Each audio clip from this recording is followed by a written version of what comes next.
I tried so hard and got so far. Bab 86 Reruntuhan Hutan. Wang Lin merenung sejenak. Ia menunjuk roh Teng Li dan mulai menyerapnya. Roh Teng Li mulai membengkak dan bergejolak. Kemudian, bola darah itu dengan cepat melesat dan mencair menjadi roh.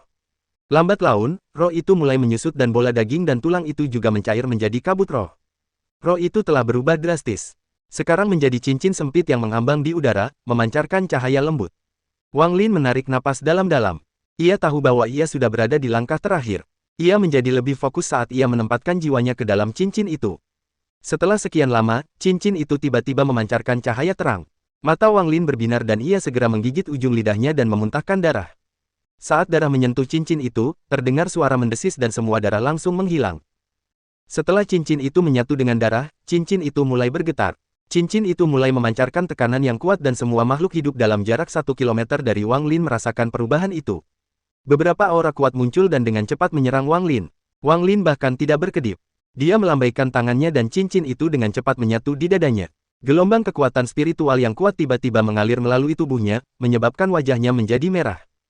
Wang Lin menarik napas dalam-dalam. Tubuhnya bergerak seperti anak panah dan dengan cepat menghilang ke dalam hutan. Tak lama setelah dia pergi, seekor ular piton raksasa tiba-tiba mendongakkan kepalanya. Setelah mencium bau daerah itu, ular itu menunjukkan ekspresi bingung. Setelah menggelengkan kepalanya, ular itu berbalik dan pergi. Setelah itu, seekor kera setinggi 10 kaki datang secepat kilat. Ia menyerbu ke dalam lubang di pohon dan mencari beberapa saat, lalu pergi dengan perasaan frustrasi.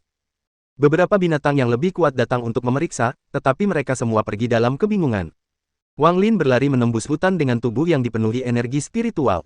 Selain itu, saat ia berlari, cairan hitam berbau busuk keluar dari setiap pori-pori di tubuhnya. Wang Lin merasa tubuhnya seperti terkoyak, jadi dia mengerutkan kening dan berhenti. Setelah berjalan berputar-putar, matanya berkedip dan dia mengaktifkan teknik menarik dengan sejumlah besar energi spiritual di tubuhnya. Tanah di tanah bergerak ke samping seolah-olah ada dua tangan raksasa yang mendorongnya. Tak lama kemudian, sebuah lubang tanpa dasar muncul di tanah.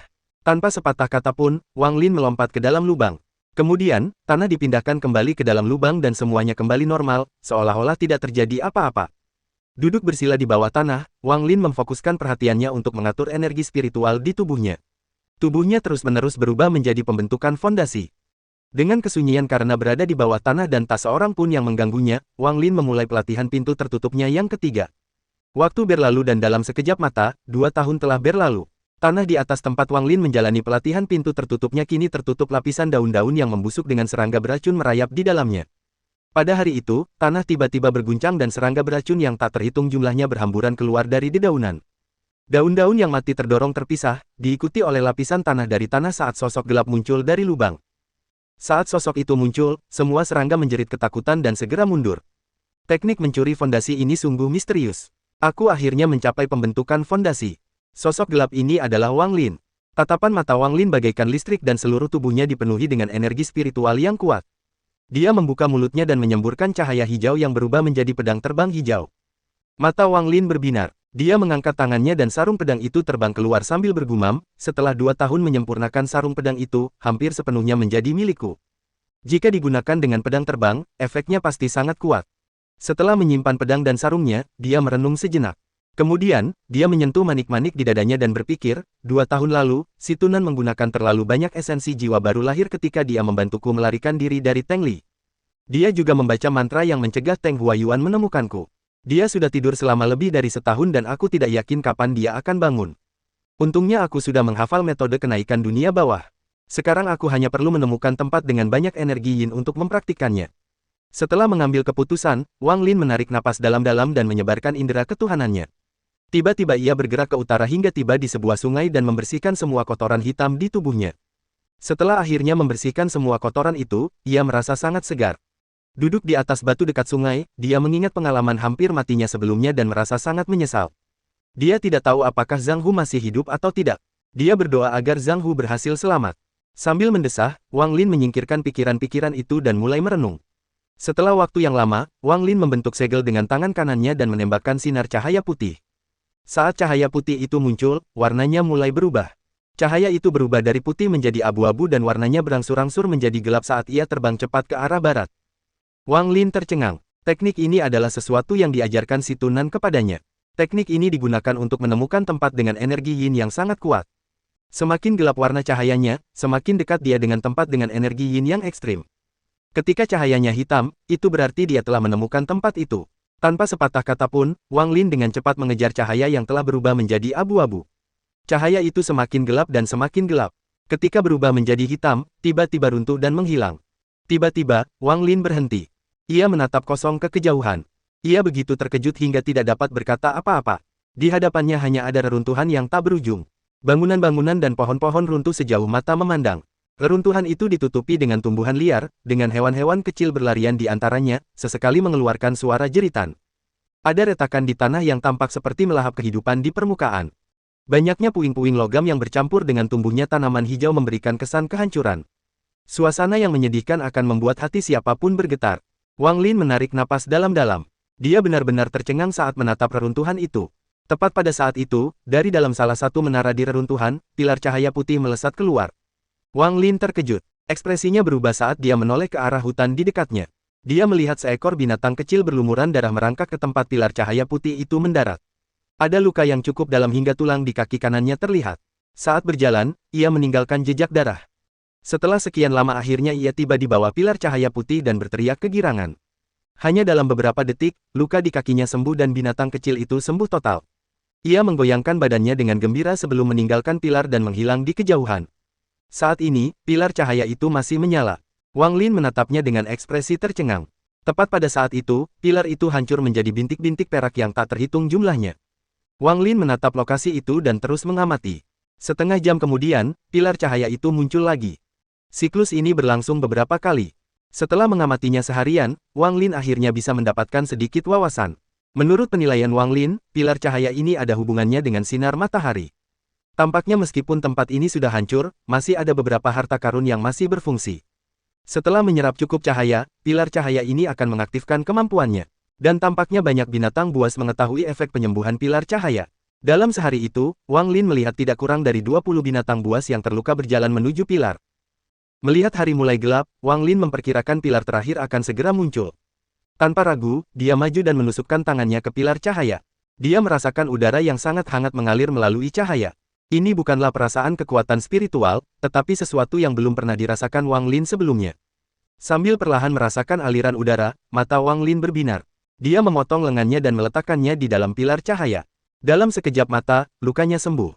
Wang Lin merenung sejenak. Tanpa sepatah kata pun, dia bergerak di dalam reruntuhan dan tiba di depan sebuah menara besar. Ini adalah reruntuhan menara silinder raksasa. Dilihat dari luar, jelas bahwa sebagian menara telah runtuh.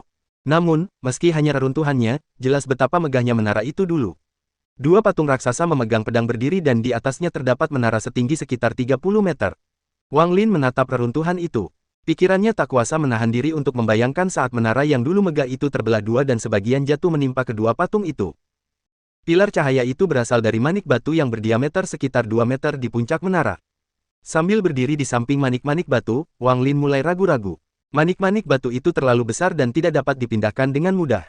Dia juga tidak yakin bagaimana manik-manik batu itu sembuh. Dia takut jika dia melepaskannya, manik-manik itu akan berhenti bekerja. Setelah memikirkannya lagi, dia tidak bertindak sembarangan, tetapi mulai mengamati area tersebut.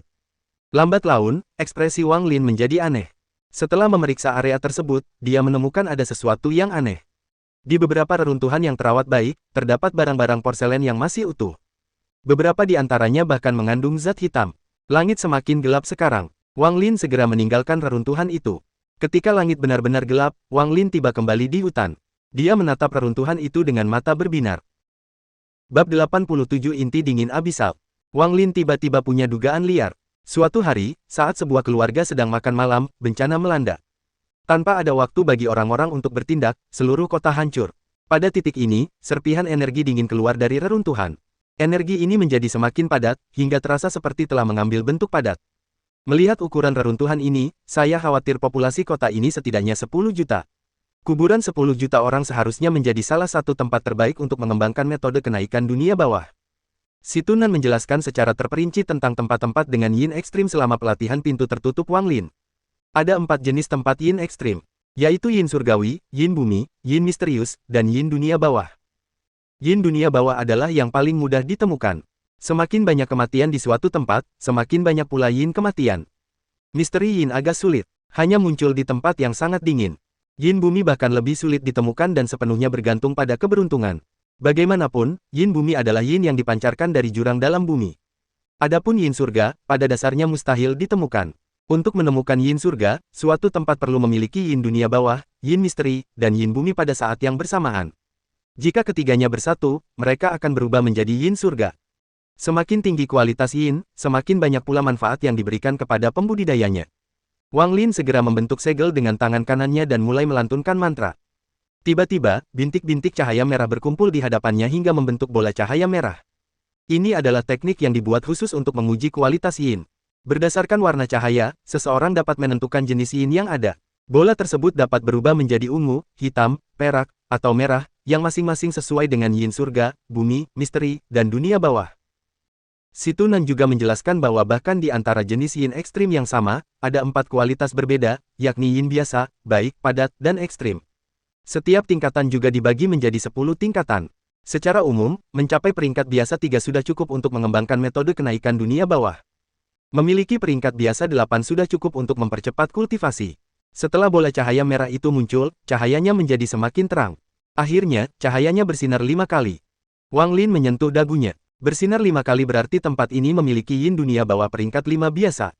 Setelah merenung sejenak, dia berjalan menuju pusat reruntuhan tanpa sepatah kata pun. Energi yin di sekitarnya menjadi semakin padat saat dia berjalan mendekati pusat reruntuhan. Energi yin begitu padat, membuatnya merasa seperti sedang berjalan di bawah air. Hanya beberapa ratus langkah dan dia sudah merasa seperti tidak bisa bernapas.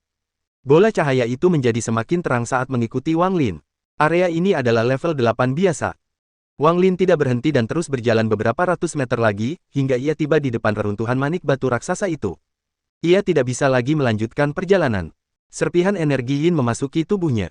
Pembuluh darahnya mulai terasa nyeri dan ia mulai kehilangan kendali atas energi spiritualnya. Pada saat ini, bola merah itu terbelah menjadi 2 dengan keras.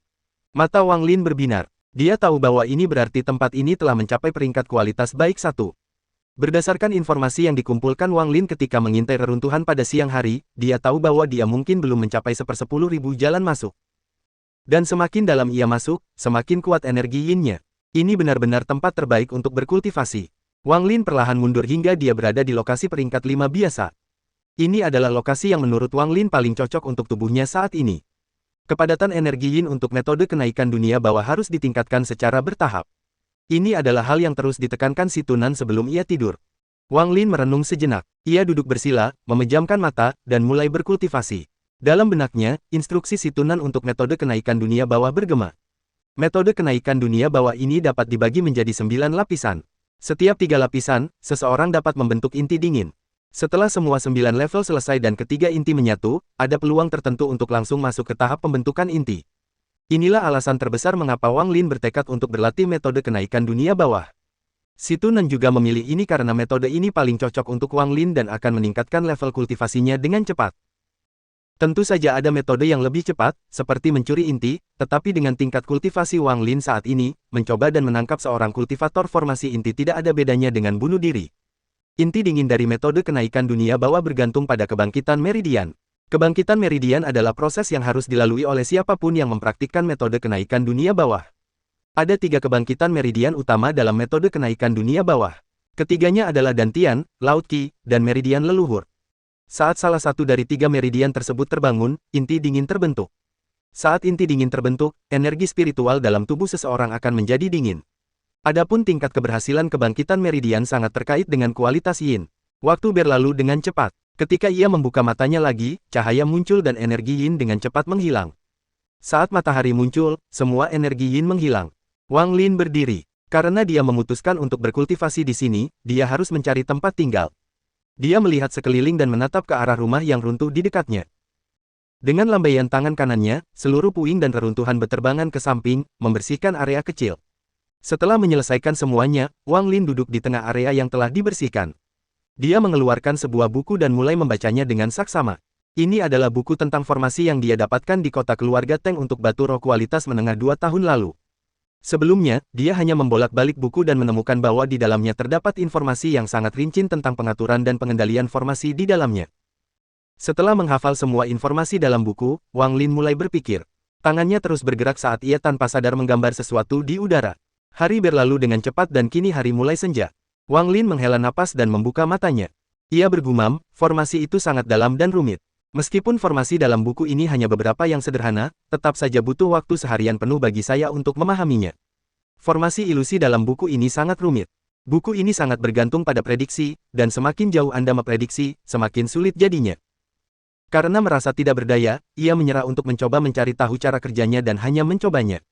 Ia mengaktifkan teknik daya tarik dan memindahkan batu ke suatu tempat di luar ruangan.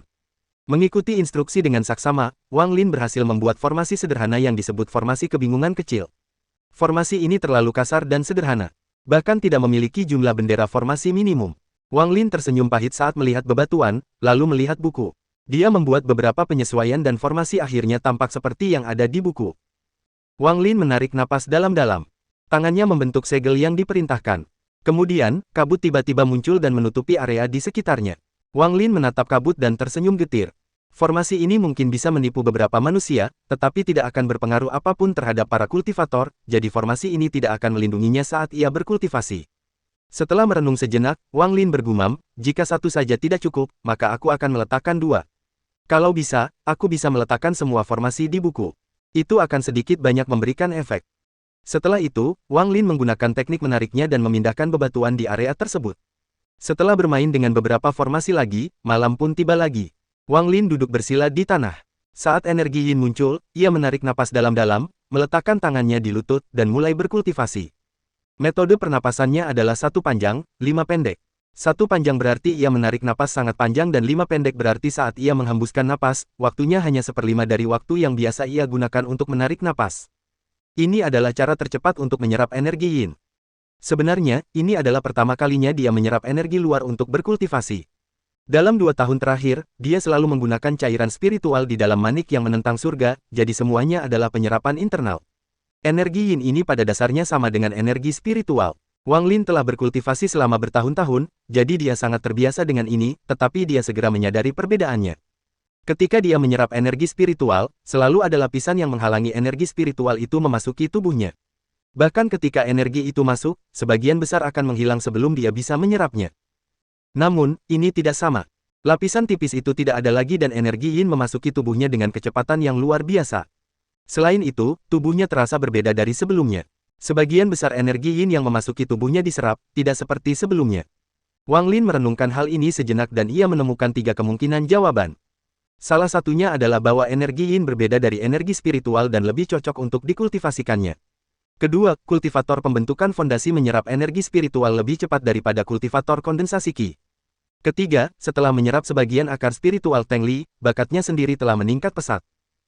Mengenai jawaban mana yang benar, Wang Lin tidak mendalaminya lagi dan malah memfokuskan pikirannya pada kultivasi. Awalnya, Wang Lin merasa sangat tidak nyaman karena sifat dingin energi yin. Saat ia menyerap energi yin, energi itu akan langsung masuk ke dalam tubuhnya dan masuk ke organ-organnya. Rasa dingin yang dipancarkan dari dalam tubuhnya membuatnya menggigil. Ini adalah kebalikan dari apa yang dirasakan saat menyerap energi spiritual. Yang satu memberi Anda perasaan yang sangat hangat dan nyaman sementara yang lain membuat Anda merasa seperti sedang dibekukan. Saat Wang Lin menyerap lebih banyak energi yin, tangan dan kakinya menjadi dingin. Kemudian, darahnya mulai mengental dan bahkan detak jantungnya melambat. Embun beku mulai muncul di alis, rambut, dan seluruh pori-pori tubuhnya.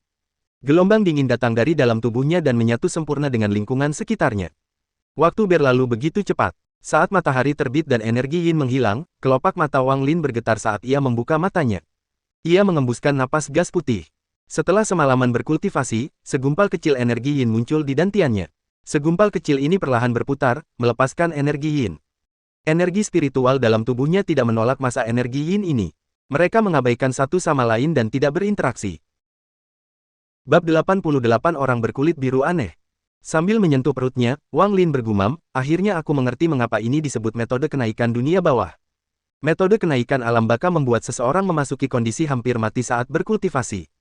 Seseorang menggunakan kondisi hampir memasuki alam baka ini untuk memudahkan tubuh menyerap energi yin. Namun, jika melakukan kesalahan, seseorang mungkin benar-benar memasuki alam baka. Sebenarnya, bahkan di negara peringkat 6, tidak banyak orang yang berani mengolah metode kenaikan dunia bawah. Si Tunan adalah salah satu dari sedikit yang berhasil mengolah metode ini. Bahkan di antara semua pembudidaya iblis di negara peringkat 6, ini masih dianggap metode yang aneh. Alasan mengapa teknik ini dianggap aneh adalah karena perubahannya terlalu besar. Bagi sebagian orang, perubahan ini sangat bagus untuk pembudidaya, sementara bagi yang lain, perubahan ini berarti kematian. Wang Lin mulai tinggal di reruntuhan. Setiap malam, ia akan berkultivasi dan menyerap energi yin. Sebulan telah berlalu. Selama bulan ini, selain mengolah metode kenaikan dunia bawah, Wang Lin juga menyadari bahwa manik yang menentang surga dapat menghasilkan cairan roh di sini. Namun, kekuatan yang terkandung dalam cairan roh bukanlah kekuatan spiritual, tetapi kekuatan yin. Hasilnya, Wang Lin memperoleh sedikit lebih banyak pemahaman tentang manik-manik itu. Wang Lin mulai mengumpulkan cairan roh yin. Tengah malam adalah saat cairan roh yin paling banyak muncul. Setelah meminum cairan roh yin, dia menyadari bahwa meskipun cairan itu mengandung banyak energi yin, namun jika dibandingkan dengan energi spiritual dalam cairan roh biasa, levelnya tidak sama. Jika membandingkan efektivitas cairan roh yin dengan cairan roh biasa, maka itu hanya pada tingkat merendam manik-manik dalam air salju. Itu jauh dari cairan roh murni. Wang Lin tahu bahwa secara sederhana, metode kenaikan dunia bawah adalah tentang seberapa banyak energi yin yang dapat diserap seseorang. Semakin banyak yang diserap, semakin kuat mereka. Akibatnya, Wang Lin memasuki ruang manik yang menentang surga untuk berkultivasi dengan cairan roh yin pada siang hari. Seiring berjalannya waktu, Wang Lin mulai menyerap lebih banyak energi yin. Setiap kali ia berkultivasi, ia perlahan-lahan akan menyatu dengan energi yin di sekitarnya. Setiap kali, detak jantungnya akan melambat hingga menjadi sangat lemah, seolah-olah jantungnya berhenti berdetak. Bahkan ada beberapa kali jantungnya hampir berhenti berdetak, tetapi ia berhasil bertahan. Suatu pagi, Wang Lin terbangun dari lamunannya. Ia menarik napas dalam-dalam dan berkata, "Saya telah menyerap banyak energi yin. Saya seharusnya bisa membuat terobosan pertama sekarang." Tiba-tiba, dia menatap kabut di sekitarnya dan menunjukkan ekspresi bingung. Dia melambaikan lengan bajunya dan sebuah jalan terbuka di dalam kabut. Wang Lin keluar dari formasi dan melihat beberapa tanda dalam yang menembus jauh ke dalam reruntuhan. Dia ingat bahwa ada beberapa binatang buas yang terluka yang tidak dapat bertahan sambil menunggu pilar cahaya. Namun, sekarang, bangkai binatang buas itu telah hilang. Mereka tampaknya telah terseret ke kedalaman reruntuhan. Mungkinkah masih ada orang di dalam reruntuhan itu? Pikiran dingin memasuki benak Wang Lin. Ketika orang ini datang untuk menyeret mayat-mayat itu, mengapa dia tidak memperhatikan mereka? Tatapan mata Wang Lin menjadi lebih serius. Dia segera memeriksa sekeliling kamarnya dan menemukan bahwa tidak ada tanda-tanda serangan pada formasinya. Dia mengusap dagunya. Kemudian, tubuhnya melesat keluar seperti kilat ke dalam hutan dan kembali dengan dua bangkai binatang buas. Setelah melemparkannya ke samping, dia kembali ke formasinya dan menembakkan cahaya putih. Kabut formasi menjadi semakin tebal dan suara gemuruh terdengar di dalam kabut. Setelah melakukan semua ini, Wang Lin masih merasa gelisah, seolah-olah ada bayangan raksasa yang menjulang di atasnya. Setelah waktu yang lama, dia menjadi tenang dan menyebarkan indera keilahiannya. Dia minum cairan roh yin dan mulai berkultivasi sambil dengan waspada memperhatikan sekelilingnya. Malam pun tiba. Pada malam ini, Wang Lin tidak menyerap energi yin, tetapi memfokuskan perhatiannya pada sekelilingnya. Ia menyebarkan indera ketuhanannya ke jangkauan maksimal. Ia bahkan dapat merasakan sehelai rumput bergerak ratusan meter jauhnya. Ia menaruh perhatian lebih pada kedua bangkai itu. Ia ingin melihat makhluk apa yang tinggal di reruntuhan itu dan datang ke sini pada malam hari. Waktu berlalu dengan lambat. Tengah malam semakin dekat dan energi yin menjadi sangat padat. Wang Lin tidak berkultivasi, tetapi dengan hati-hati memperhatikan sekelilingnya. Di area indera keilahiannya, semuanya sunyi senyap. Kedua bangkai itu mulai membeku berkat energi yin yang memasukinya. Bahkan hutan di luar reruntuhan itu sunyi senyap hingga tingkat yang menakutkan. Ini bukan pertama kalinya Wang Lin menyebarkan indera ketuhanannya di malam hari. Sebelumnya, bahkan di larut malam seperti ini, akan ada beberapa teriakan dari binatang buas. Ini adalah pertama kalinya suasana sesunyi ini. Tiba-tiba, ekspresi Wang Lin berubah saat energi yin di reruntuhan mulai bergejolak. Matanya terfokus pada energi yin saat dia mencibir dan menatap dengan mata dingin. Dia melihat bahwa setelah energi yin di reruntuhan itu terganggu, sebuah sosok dengan cepat muncul. Kecepatan sosok itu terlalu cepat. Indera ketuhanan Wang Lin hanya melihat bayangan sebelum kedua bangkai itu menghilang. Wang Lin terkejut. Ketika sosok itu pertama kali muncul, dia melihat seperti apa rupanya. Itu adalah makhluk humanoid dengan kulit biru. Kulit orang itu dipenuhi simbol-simbol aneh. Selain itu, ada 9 lembar kertas kuning berukuran setengah inci yang ditempelkan di berbagai bagian tubuh orang itu. Orang aneh ini membuat Wang Lin sangat terkejut. Orang aneh itu muncul lagi. Dia berdiri di luar formasi Wang Lin dengan ekspresi berpikir. Orang aneh itu mundur beberapa langkah. Ia menatap kabut dengan keraguan di matanya. Setelah ragu-ragu sejenak, ia mengitari kabut itu sekali. Wang Lin memusatkan perhatiannya untuk mengamati orang aneh itu dan tidak menyerang. Dia ingin melihat apa yang bisa dilakukan orang aneh ini. Setelah orang aneh itu mengelilingi formasi kabut sekali, dia memperlihatkan ekspresi penasaran. Kemudian, dia menyerbu ke dalam formasi. Begitu memasuki formasi, niat membunuh memenuhi mata Wang Lin. Tangan kanannya membentuk segel dan cahaya putih melesat ke dalam formasi. Kabut bergerak cepat seolah-olah mendidih. Tak lama kemudian, terdengar suara batu pecah karena formasi batuan pecah satu per satu. Kepadatan kabut pun berkurang. Wang Lin membuka mulutnya dan menyemburkan cahaya hijau. Saat cahaya hijau itu muncul, cahaya itu melesat seperti kilat. Dengan suara ledakan, cahaya hijau itu mengenai orang aneh itu, menyebabkannya mengeluarkan raungan marah. Sebuah kekuatan dahsyat menyebar, meniup semua batu ke udara dan mengubahnya menjadi debu. Saat kabut menghilang dengan cepat, orang aneh itu melihat Wang Lin. Matanya merah saat dia berjalan ke arah Wang Lin. Ekspresi Wang Lin tetap sama. Dia menggerakkan tangan kanannya ke udara dan pedang hijau muncul di belakang orang aneh itu. Pedang itu menembus jantung orang aneh itu dan darah biru menyembur keluar dari dadanya. Saat darah itu muncul, ia berubah menjadi kristal es dan jatuh ke tanah. Orang aneh itu mengeluarkan erangan kesakitan sambil cepat-cepat mundur beberapa langkah, memperlihatkan ekspresi ngeri. Hati Wang Lin mencelos. Orang aneh itu menerima serangan dari pedang terbang dan masih bisa bergerak setelahnya. Cahaya dingin melintas di matanya saat dia menepuk tas pegangannya dan sarung pedang kuno muncul di tangannya. Pedang terbang hijau itu dengan cepat masuk ke sarung pedang sekitar seperlima dari jalan. Pedang hijau itu dengan cepat berubah dari hijau menjadi biru, lalu biru menjadi hitam. Pedang itu meninggalkan sarungnya dan dengan cepat menebas ke arah orang asing itu. Orang aneh itu melihat pedang hitam itu dan menunjukkan ekspresi ngeri. Tepat saat dia hendak mundur, pedang hitam itu melesat maju dan menusuk dadanya. Serangkaian ledakan terjadi di dalam tubuh orang aneh itu, menyebabkannya terlempar mundur seperti layang-layang yang talinya putus. Setelah pedang terbang itu ternoda darah orang asing itu, pedang itu pun tersangkut di dalam tubuhnya. Tidak peduli seberapa keras Wang Lin menggerakkannya, pedang itu tidak mau bergerak. Bahkan, pedang itu kehilangan kemampuannya untuk berteleportasi. Terkejut, niat membunuh Wang Lin menjadi semakin kuat. Dia melihat sebelumnya bahwa saat pedang terbang itu menusuk orang aneh itu, simbol-simbol aneh di tubuhnya berkilauan. Dia jelas menggunakan semacam teknik untuk menangkis serangan itu. Tanpa sepatah kata pun, dia menepuk tasnya dan mengeluarkan jimat kuning yang dia dapatkan dari Zhang Hu. Tiba-tiba, pupil mata Wang Lin mengecil. Dia melihat tubuh orang aneh itu berputar dalam sudut yang tak terbayangkan di udara dan mendarat di tanah. Ada luka besar di dadanya yang menyemburkan banyak darah biru. Simbol-simbol di tubuhnya berkedip-kedip dengan kacau. Saat simbol-simbol itu berkilau, lukanya pulih dengan cepat. Wang Lin bahkan tidak berkedip sedikit pun. Dia menyemburkan kekuatan spiritual ke dalam jimat kuning itu. Jimat kuning itu meledak menjadi api hitam yang panas dan mengenai bagian tubuh orang asing yang terluka itu. Orang aneh itu menjerit kesakitan saat tubuhnya tertusuk lagi. Masih belum mati. Hati Wang Lin mencelos. Bahkan setelah menerima begitu banyak kerusakan, dia masih hidup. Yang membuat Wang Lin sedikit tenang adalah setelah serangan jimat itu mendarat, pedang itu mampu lepas dan kembali ke sisinya. Mata orang aneh itu menunjukkan ekspresi berjuang. Tiba-tiba, ia merobek salah satu dari 9 kertas kuning. Saat kertas kuning itu robek, gas hijau menyembur dari seluruh tubuhnya dan mengelilinginya sepenuhnya. Wajah Wang Lin menjadi muram. Tanpa ragu, dia memasukkan pedang ke sarungnya dan mendorongnya ke bawah setengahnya. Pedang itu dengan cepat berubah dari hitam menjadi merah.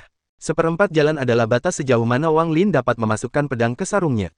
Dengan kultivasinya di tahap awal Foundation Establishment dan pedangnya setelah seperempat jalan masuk ke sarung pedang, ia dapat melawan para kultivator Foundation Establishment tahap pertengahan. Tepat pada saat itu, gas hijau yang mengelilingi orang aneh itu dengan cepat diserap oleh tubuhnya. Ketika dia muncul lagi di hadapan Wang Lin, tubuhnya baik-baik saja, tanpa sedikit pun luka. Dia menatap Wang Lin dengan penuh kebencian di matanya. Namun, dia jelas merasa sangat takut terhadap Wang Lin, terutama karena pedang terbang itu. Siapa kau? Wang Lin tidak langsung menyerang. Orang lain memiliki 9 jimat.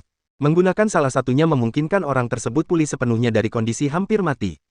Pertarungan ini akan memakan waktu yang sangat lama bagi Wang Lin untuk menang. Bab 89 Menggertak Harta Karun Ajaib. Mata Wang Lin berkilat dingin saat dia berkata, aku di sini untuk berkultivasi, jadi kecuali benar-benar diperlukan, aku tidak ingin bertindak. Jika kamu mundur dan tidak menggangguku lagi, aku akan membiarkanmu pergi dan melupakan masalah ini. Pria aneh itu mengeluarkan ekspresi bingung dan mengucapkan beberapa kata aneh. Jelas bahwa dia tidak mengerti Wang Lin dan Wang Lin tidak bisa memahaminya. Wang Lin menyipitkan matanya sedikit dan perlahan bergerak ke dinding yang rusak. Pria aneh itu segera menjadi waspada saat melihat Wang Lin bergerak. Wang Lin melambaikan tangan kanannya dengan cepat sambil menggambar di dinding yang rusak. Pria aneh itu tercengang. Sambil menatap jari Wang Lin, dia menunjukkan ekspresi mengerti. Jari Wang Lin dengan cepat menggambar gambaran reruntuhan itu dan kemudian, dengan sapuan jarinya, ia menggambar garis yang membelah reruntuhan itu menjadi dua. Kemudian, Wang Lin menunjuk ke arah pria aneh itu dan menunjuk ke sisi kanan gambar, lalu menunjuk ke dirinya sendiri diikuti sisi kiri gambar. Setelah melakukan semua itu, jari Wang Lin perlahan bergerak ke kiri dan ke kanan meninggalkan bekas di dinding saat dia menatap pria aneh itu. Matanya dipenuhi dengan niat membunuh, niatnya jelas. Jika kau datang ke sisiku lagi, aku akan membuang kekuatan spiritualku untuk membunuhmu.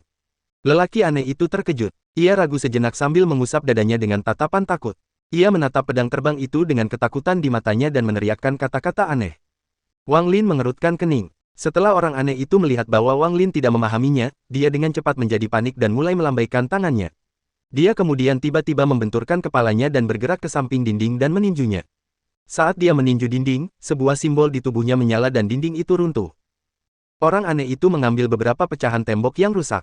Dia menatap pecahan-pecahan itu dengan penuh kenangan di matanya.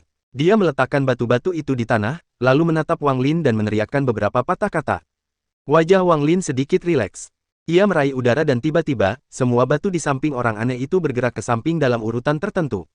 Kemudian, tangan kanannya membentuk segel dan memancarkan cahaya. Tak lama kemudian, kabut terbentuk di sekitar batu itu. Wang Lin menatap orang asing itu dan bertanya dengan tenang, apakah ini batasan yang sedang kamu bicarakan? Orang aneh itu segera menunjukkan ekspresi gembira sambil melambaikan tangannya dan memukul dadanya. Tiba-tiba, sebuah simbol di tubuhnya menyala dan dia membuka kedua tangannya. Tanah tiba-tiba berguncang dan sebidang tanah tempat formasi batu itu berada melayang ke udara, meninggalkan lubang besar di tanah. Formasi kebingungan kecil itu melayang di udara seperti gunung kecil di atas kepala orang asing itu. Dia mengangguk ke arah Wang Lin, lalu cepat-cepat pergi. Setelah menjauh sedikit, dia berhenti dan berbalik menghadap Wang Lin. Dia meneriakkan beberapa kata pada Wang Lin dan memberi isyarat sebelum menghilang di kejauhan. Wang Lin menatap sosok orang aneh itu. Bukannya dia tidak berpikir untuk membunuh orang aneh itu, tetapi jimat kuning di tubuhnya terlalu kuat.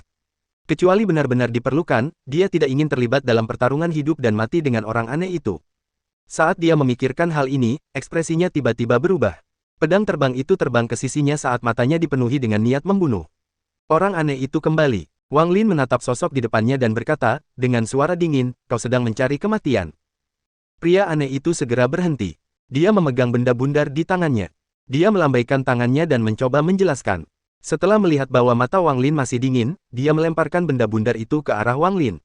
Wang Lin melangkah pelan-pelan. Pria aneh itu tidak mengerahkan banyak tenaga, sehingga benda bundar itu menggelinding sedikit dan berhenti di hadapan Wang Lin. Setelah melemparkan benda itu, pria asing itu tersenyum ke arah Wang Lin dan pergi. Saat ini, langit masih cerah, jadi Wang Lin dengan hati-hati melihat ke arah sosok itu. Setelah beberapa lama, dia menarik pandangannya. Dia berjalan ke arah benda bundar itu dan melihat ke bawah. Ini adalah manik-manik yang ukurannya hanya 1/10 dari ukuran kepalan tangan. Manik-manik itu tertutup debu dan bahkan ada beberapa retakan di atasnya. Setelah melihat manik-manik itu beberapa saat, dia mengeluarkan ekspresi terkejut. Dia mengambil sebuah batu dari tanah dan dengan ringan memukul manik-manik itu. Manik-manik itu berguling ke belakang sebentar. Serpihan kekuatan spiritual yang lemah bocor dari manik-manik itu. Ini harta karun. Dia tercengang. Dia meraih udara dengan tangan kanannya dan manik itu melayang ke udara. Setelah mengamatinya beberapa saat, dia meraihnya dengan tangan kanannya tanpa ragu-ragu. Dia memindainya dengan indera ilahinya dan memberinya sedikit kekuatan spiritual. Tiba-tiba, asap putih keluar dari manik-manik itu. Asap itu melayang di atas dan membentuk sosok seorang lelaki tua. Lelaki tua itu memiliki rambut seperti burung bangau, kulit seperti ayam, paruh seperti elang, dan kepala seperti elang. Lelaki tua itu memancarkan aura yang berbahaya. Ia menatap Wang Lin dengan santai dan memperlihatkan senyum sinis. Ia berkata, beranikah kau bertarung dengan lelaki tua ini? Wang Lin tertegun dan mundur beberapa langkah. Setelah mengamati dengan saksama, dia menyadari bahwa orang itu baru berada di lapisan ke-15 kondensasi Qi. Dia mengusap hidungnya. Matanya berbinar dan dia segera mengirimkan lebih banyak kekuatan spiritual ke dalam manik-manik batu itu. Dengan masuknya energi spiritual, kekuatan spiritual lelaki tua itu dengan cepat meningkat hingga mencapai tahap tengah pembentukan fondasi. Rambut lelaki tua itu bergerak tanpa angin dan tubuhnya melepaskan aura bertarung yang besar. Lelaki tua itu melayang ke udara dan berkata, apakah kamu berani bertarung dengan lelaki tua ini? Wang Lin benar-benar tercengang. Dia tidak tahu apa gunanya manik ini dan memutuskan untuk menuangkan lebih banyak kekuatan spiritual ke dalamnya. Mata lelaki tua itu bersinar terang dan auranya meningkat dengan cepat. Tangannya bergerak, menyebabkan gemuruh yang menggelegar saat kultivasinya meningkat ke titik di mana Wang Lin bahkan tidak bisa mengetahui tingkat kultivasi lelaki tua itu. Kultivasi lelaki tua itu telah mencapai tingkat yang akan menyebabkan rasa takut hanya dengan pandangan sekilas. Lelaki tua itu menghela napas dan melepaskan aura seorang ahli yang tak tertandingi. Dia memegang tangannya di belakang punggungnya dan berkata, mereka yang berada di bawah tahap pembentukan inti tidak memiliki hak untuk melawanku. Enyahlah. Wang Lin menarik kembali kekuatan spiritualnya dan lelaki tua itu segera menghilang dan berubah kembali menjadi asap putih. Asap kembali ke manik-manik dan dengan suara berderak, retakan lain muncul di manik-manik itu. Wang Lin menatap manik batu itu dan tidak dapat mengucapkan sepatah kata pun. Dia benar-benar yakin akan efek manik batu itu. Manik batu itu adalah harta karun ajaib yang ilusi dan ilusi yang diciptakannya hampir tidak berbeda dari kenyataan. Orang tua itu, terlepas dari cara dia berbicara, aura seorang guru yang dipancarkannya sempurna, seperti kalimat terakhir, mereka yang berada di bawah tahap pembentukan inti tidak memiliki hak untuk melawanku. Enyahlah. Aura dan ekspresinya telah mencapai puncaknya. Wang Lin yakin bahwa meskipun itu dirinya sendiri, dia tidak akan bisa mengatakan bahwa itu palsu. Lagi pula, dari sudut pandang kebanyakan orang, lelaki tua itu memiliki aura seorang guru tua. Dan dengan peningkatan kultivasinya sendiri, dia dapat memasukkan lebih banyak kekuatan spiritual ke dalam manik-manik itu dan kekuatan lelaki tua itu akan meningkat. Ini benar-benar metode terbaik untuk menakut-nakuti orang.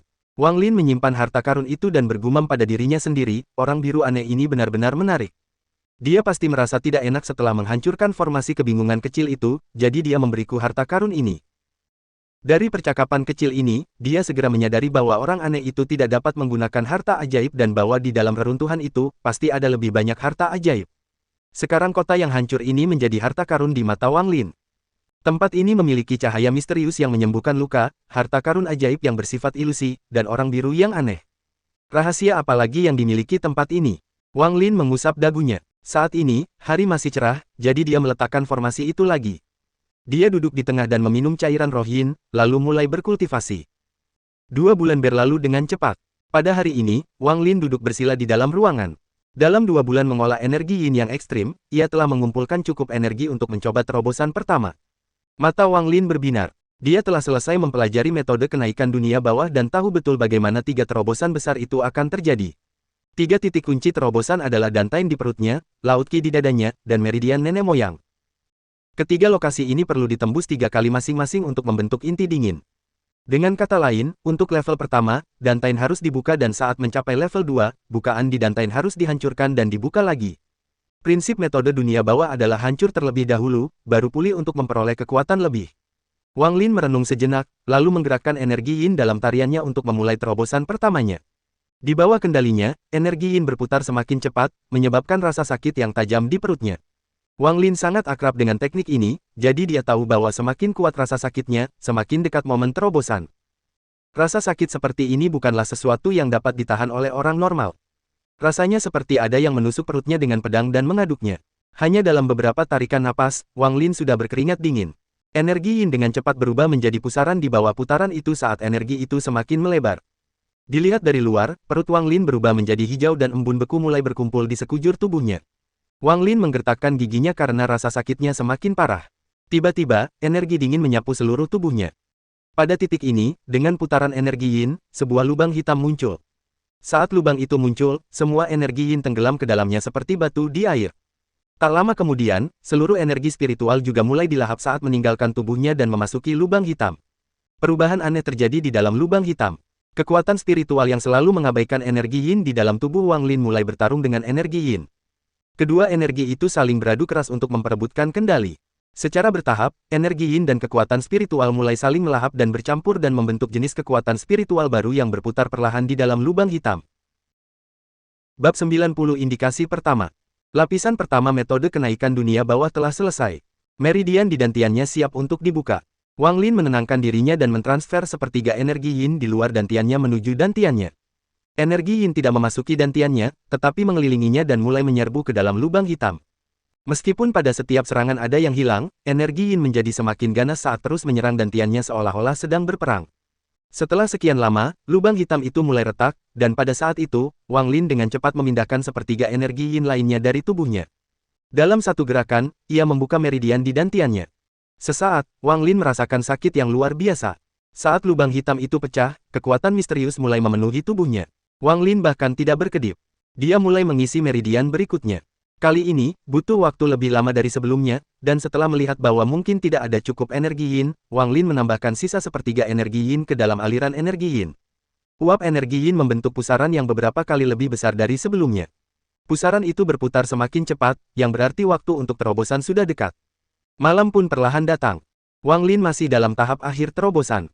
Pusaran itu masih berputar, dan karena berputar sangat cepat, pusaran itu tampak seperti nebula. Meskipun tampak sangat lambat dari luar, pada kenyataannya, pusaran itu berputar terlalu cepat untuk dilihat oleh mata. Hingga tengah malam, saat energi yin paling padat, tubuh Wang Lin masih seperti lubang hitam. Ada pusaran energi yin selebar 20 kaki yang berputar di sekelilingnya, yang dengan cepat diserap. Dalam jarak 10 kaki dari Wang Lin, tempat itu seperti penggiling daging untuk energi yin. Semua energi yin dilahap dengan kecepatan yang luar biasa. Energi yin dalam jumlah besar diserap oleh Wang Lin dan langsung ditambahkan ke pusaran di tubuhnya.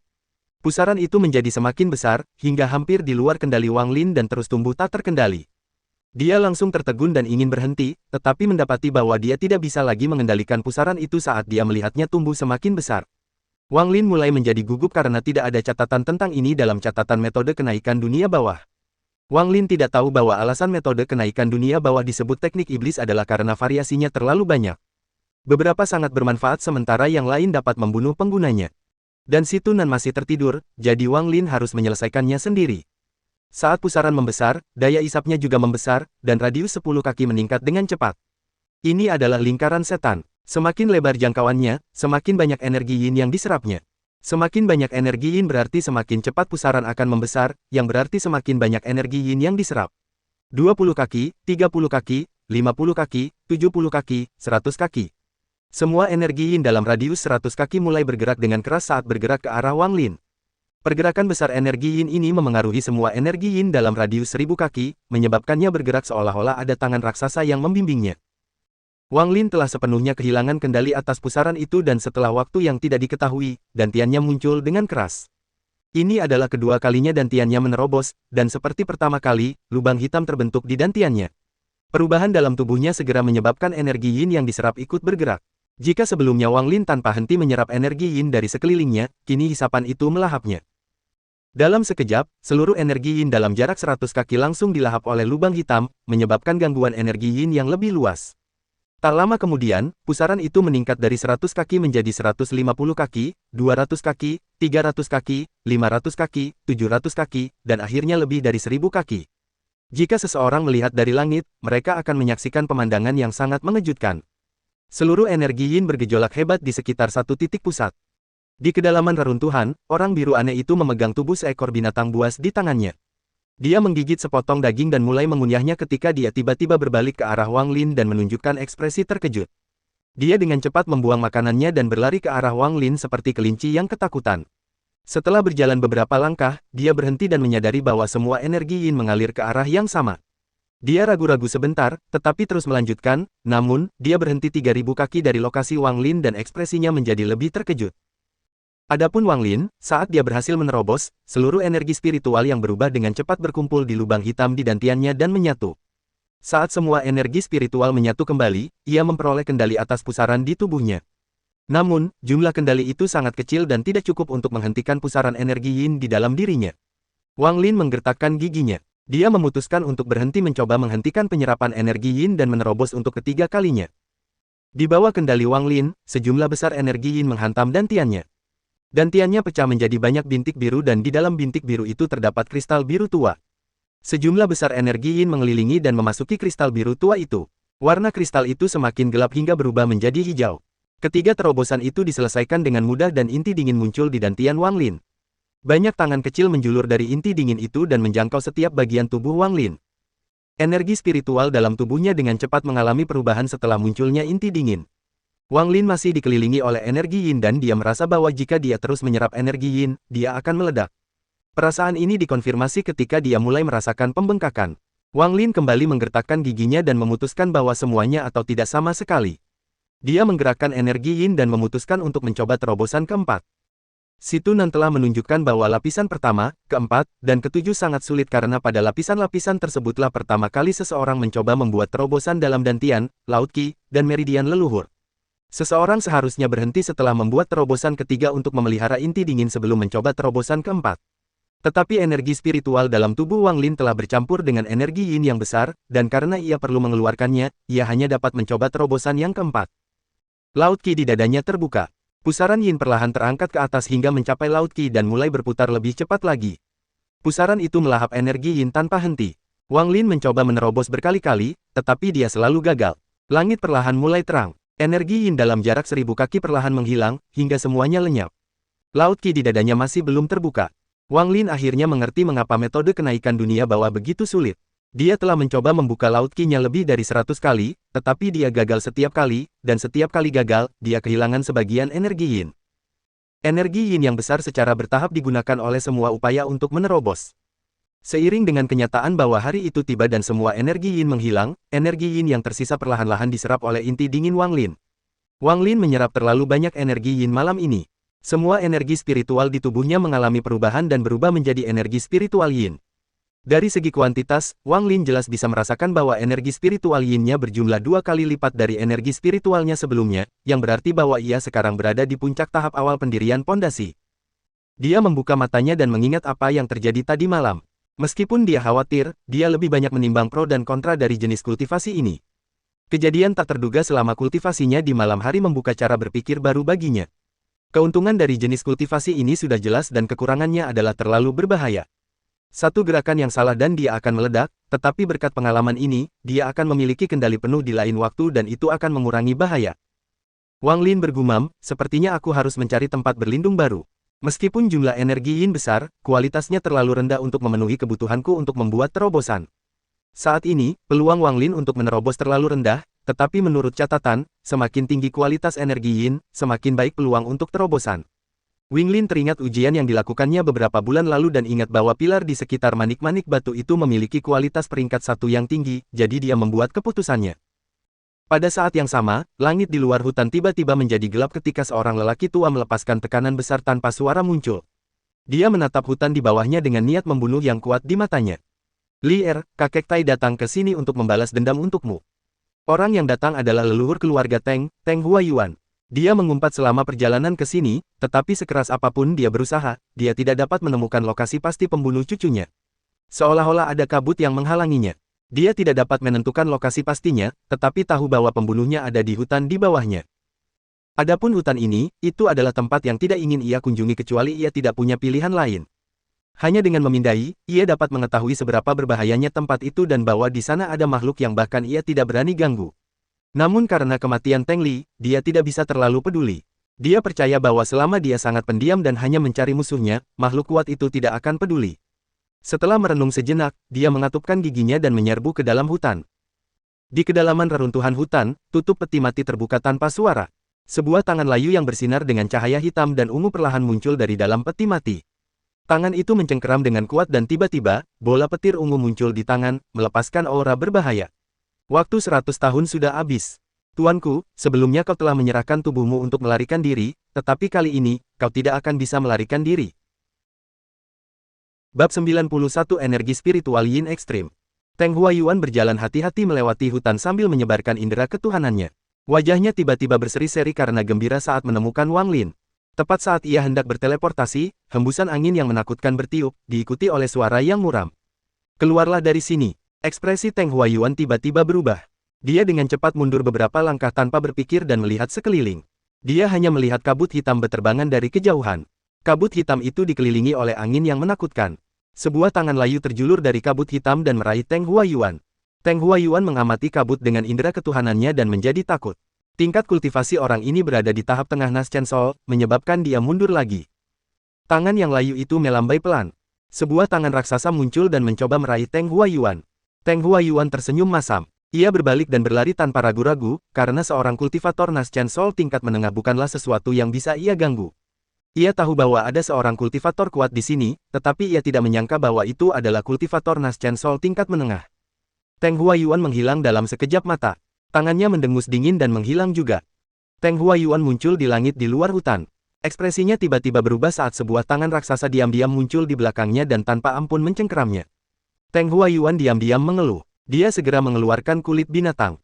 Dia menunjuk dengan tangannya dan kulit binatang itu melilitnya dan mendorongnya menjauh, nyaris lolos dari tangan raksasa itu. Meskipun begitu, ia tetap terkena hantaman jari-jari tangan raksasa itu. Ia batuk darah dan wajahnya menjadi pucat, tetapi ia segera melarikan diri tanpa menoleh ke belakang. Kabut hitam muncul di udara. Kabut itu perlahan menyusut hingga menampakkan seseorang. Orang itu benar-benar kering dan tampak seperti sekantong tulang. Dia melihat ke arah Teng Huayuan melarikan diri. Namun, dia tidak mengejar, tetapi kembali ke hutan. Ia terbang dengan tenang ke sana kemari di hutan seolah sedang mencari sesuatu. Tak lama kemudian, ia berhenti di atas area terbuka. Ia menatap tanah tanpa emosi.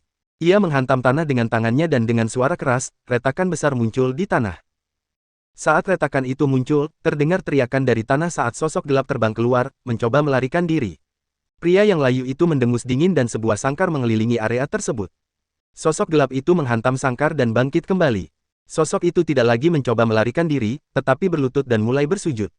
Lelaki tua itu berkata pelan, setelah tidak melihatnya selama 100 tahun, aku tidak menyangka tubuh guru berubah menjadi zombie dan bahkan membentuk jiwanya sendiri. Kau masih dianggap sebagai seseorang dari generasiku, jadi aku bisa membiarkanmu hidup, tetapi kau harus menggunakan koneksimu dengan guru untuk membantuku menemukannya. Sang zombie mengangguk cepat sambil menatap penuh ketakutan ke arah lelaki layu itu. Pria yang layu itu melambaikan tangannya dan sangkar itu menghilang. Dia menatap zombie itu dan berkata dengan muram, ayo, bawa aku ke Tuan. Jika kau bisa membantuku menemukan jiwa baru milik Tuan, maka setelah aku melahapnya dan membebaskan diriku, aku akan membantumu berevolusi menjadi iblis. Zombie itu terkejut dan menunjukkan ekspresi gembira. Ia segera mengangguk dan berlari ke dalam hutan. Pria itu mengikutinya tanpa ekspresi.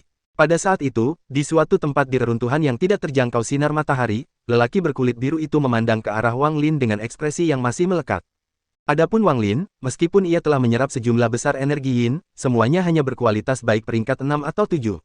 Dengan kualitas ini, tidak peduli seberapa banyak yang diserap, perubahan pada energi spiritualnya tidak banyak dan tidak lagi cukup baik baginya untuk membuat lebih banyak terobosan. Ia mengalihkan pandangannya ke bagian dalam reruntuhan. Targetnya ada di sana. Ia memutuskan untuk menjelajah sedikit dan mencari di mana energi yin dengan kualitas tertinggi berada. Lagi pula, makin tinggi kualitasnya, makin tinggi pula tingkat keberhasilan terobosannya. Pada tengah malam hari ini, tangan Wang Lin membentuk segel untuk teknik deteksi energi yin saat ia berjalan melewati reruntuhan. Setelah berjalan agak jauh, lampu merah itu berkedip cepat dan dengan bunyi, pop, ia terbelah menjadi dua. Saat lampu merah berubah menjadi dua, Wang Lin menampakkan ekspresi gembira. Dia tahu bahwa ini berarti energi yin telah melampaui kualitas biasa dan telah mencapai kualitas baik. Saat dia terus berjalan maju, dua lampu merah terus bersinar seiring bertambahnya pangkat. Kualitas bagus peringkat 2, peringkat 3, hingga peringkat 5, Wang Lin berhenti. Di depannya ada jalan lebar dengan bangunan yang hancur di setiap sisinya. Jelas bahwa dahulu kala, ini adalah daerah yang sangat padat penduduknya. Wang Lin menghitung jaraknya sebentar dan menyadari bahwa dia bahkan belum menempuh 1/1000 radius kota, jadi dia mulai bergerak lebih cepat. Cahaya merah yang dilepaskan oleh teknik itu sangat menarik perhatian di malam hari. Indra ketuhanan Wang Lin menyebar, terus-menerus memeriksa sekelilingnya. Kualitas energi yin terus meningkat. Peringkat kualitas baik 6, 7, 8. Matahari terbit dan terbenam. Pada hari keempat, Wang Lin sudah memasuki kedalaman reruntuhan. Dia menduga bahwa posisinya saat ini adalah pusat kota. Jika bukan pusat, maka tidak jauh dari sana. Dalam perjalanan ke sana, dia melihat puluhan lubang dalam selebar beberapa meter yang terisi air hujan. Ada juga ular-ular misterius yang akan meloncat ke arah Wang Lin dengan taring-taringnya yang berbisa. Selain itu, kerusakan di reruntuhan itu semakin parah. Di jalan menuju lokasinya saat ini, tidak ada bangunan yang tingginya lebih dari 10 meter. Selain hamparan rumput yang ditumbuhi rumput liar, ada juga rawa-rawa. Ada juga beberapa makhluk misterius yang tinggal di rawa-rawa itu. Suatu kali, Wang Lin hampir dimakan oleh salah satu makhluk itu, membuatnya semakin waspada terhadap sekelilingnya. Walau telah menyelami reruntuhan paling dalam, kualitas energi yin tetap saja belum mencapai kualitas padat. Pada malam hari kelima, ia keluar dari rawa dan di hadapannya ada sekelompok besar bangunan. Meskipun semua bangunan telah runtuh, Anda masih bisa melihat betapa padatnya tempat ini. Titik yang paling menarik perhatian adalah lubang di dalam tanah dengan lebar 1000 meter dan kedalaman 100 meter. Lubang raksasa ini sangat aneh. Biasanya, lubang ini diisi dengan air hujan, tetapi tidak ada cairan sama sekali di dalamnya. Wang Lin mengamati lebih dekat. Meskipun saat itu malam hari dan ada energi yin yang pekat di jalan, Wang Lin masih dapat melihat dengan jelas gua-gua seperti sarang lebah di dasar lubang raksasa itu. Saat Wang Lin mencapai tepi lubang untuk memeriksanya, cahaya merah di tangannya tiba-tiba bereaksi. Cahaya merah menyatu menjadi satu, lalu terbagi menjadi 3, menunjukkan bahwa energi yin di sini telah mencapai kualitas baik. Mata Wang Lin berbinar. Dia tidak terburu-buru masuk, tetapi berjalan hati-hati di sekitar lubang. Ketika dia berada di sisi yang berlawanan, ketiga cahaya itu menyatu kembali menjadi satu dan menjadi dua lagi. Dia mengerti bahwa alasan energi yin mencapai kualitas baik adalah lubang raksasa ini. Wang Lin mengusap dagunya. Setelah merenung sejenak, dia tidak langsung masuk, tetapi duduk dan memutuskan untuk menunggu sampai pagi. Tak lama kemudian, hari pun berganti siang. Saat energi yin menghilang, Wang Lin melompat ke dalam lubang raksasa. Saat ia mendarat, pedang terbang hijau kecil keluar, melepaskan aura dingin. Wang Lin mengangkat kepalanya dan menatap ke langit. Dengan kedalaman lubang ini, seharusnya lubang ini terisi air hujan setelah bertahun-tahun. Mata Wang Lin menyipit dan dia memfokuskan pandangannya pada lubang-lubang seperti sarang lebah yang tak terhitung jumlahnya di dasar lubang raksasa itu. Meskipun dia tidak tahu seberapa dalam lubang itu, semua air pasti telah terkuras melaluinya. Dia menyentuh lubang itu dan mendapati bahwa lubang itu basah, menegaskan kembali pikirannya sebelumnya. Setelah memeriksa sekelilingnya dengan teliti dan tidak menemukan bahaya, ia duduk bersila dan menunggu malam tiba. Matahari terbenam dan malam pun tiba. Saat energi yin membanjiri, semua binatang buas berlarian, tidak mau bermalam di sini. Cahaya di hadapan Wang Lin makin lama makin terang, berubah dari 1 menjadi 2, lalu dari 2 menjadi 3. Peringkat kualitas normal 4, 6, 8, 10. Peringkat kualitas baik 3, 6, 10 dan menembus ke kualitas padat. Saat itu masih belum tengah malam dan kualitas energi yin telah mencapai peringkat 1 kualitas padat. Wang Lin menunjukkan ekspresi gembira. Ia menyebarkan indera ketuhanannya dan menemukan bahwa alasan mengapa kualitas energi yin lebih tinggi di sini ada hubungannya dengan lubang-lubang di tanah. Dia dapat melihat serpihan energi yin keluar dari lubang dan bercampur dengan energi yin di sekitarnya. Seiring berjalannya waktu, cahaya merah bersinar lebih terang dan mencapai kualitas padat tingkat 2. Saat tengah malam tiba, energi yin telah mencapai kualitas padat tingkat 5. Wang Lin tidak ragu lagi dan segera mulai berkultivasi. Dengan semakin banyaknya energi yin yang terkumpul di dadanya, ia menemukan satu perbedaan. Kemurnian energi yin lebih dari 10 kali lipat lebih tinggi dari sebelumnya. Perubahan kualitas dapat menyebabkan perubahan kuantitas. Ini berarti bahwa 1 menit pengumpulan energi yin sekarang sama dengan lebih dari 10 menit pengumpulan energi yin sebelumnya. Tak lama kemudian, energi yin di dadanya mulai membentuk pusaran dan berputar. Saat pusaran itu berputar semakin cepat, perubahan tak terduga yang terjadi terakhir kali terjadi lagi. Energi yin dalam jarak 100 kaki dari Wang Lin berfluktuasi dan menyerbu ke arahnya. Saat pusaran di dadanya menyerap lebih banyak energi yin, pusaran itu membesar. Tak lama kemudian, pusaran itu mencapai ukuran terakhir kali, yakni radius 1000 kaki. Jangkauannya terus meningkat. 1200 kaki, 1400 kaki, 1500 kaki. Dalam radius 10 km, energi yin bergerak seolah-olah dimanipulasi saat menyerbu ke arah Wang Lin dan dilahap. Saat energi yin yang berputar di dadanya semakin membesar, dia mulai merasa kehilangan kendali. Mengetahui batasnya, dia mengendalikan energi yin untuk mulai mencoba terobosan pertama di Laut Qi-nya. Pusaran energi yin bagaikan bilah pisau yang terus-menerus menusuk Laut Qi untuk membukanya. Perlahan, Laut Qi menunjukkan tanda-tanda akan terbuka. Tanda itu semakin kuat dan kuat. Jika Anda membandingkan terobosan ini dengan upaya menghancurkan dinding batu, maka dinding ini kini penuh dengan retakan dan siap runtuh. Setelah 1 jam, Laut Qi tidak mampu lagi menahannya dan runtuh dengan keras. Sejumlah besar potensi manusia meledak dari Laut Qi seperti gunung berapi. Energi itu dengan cepat bercampur dengan energi yin, membentuk kekuatan yin yang sangat kuat. Saat ini, energi spiritual di dantiannya menjadi gelisah. Energi itu dengan cepat bergerak menuju kekuatan yin yang baru terbentuk dan mulai melahapnya. Setiap kali secuil kekuatan yin terbentuk, energi spiritual Wang Lin akan melahapnya untuk memperkuat dirinya sendiri. Secara bertahap, saat energi spiritual Wang Lin melahap semua kekuatan yin, energi spiritualnya menjadi semakin kuat.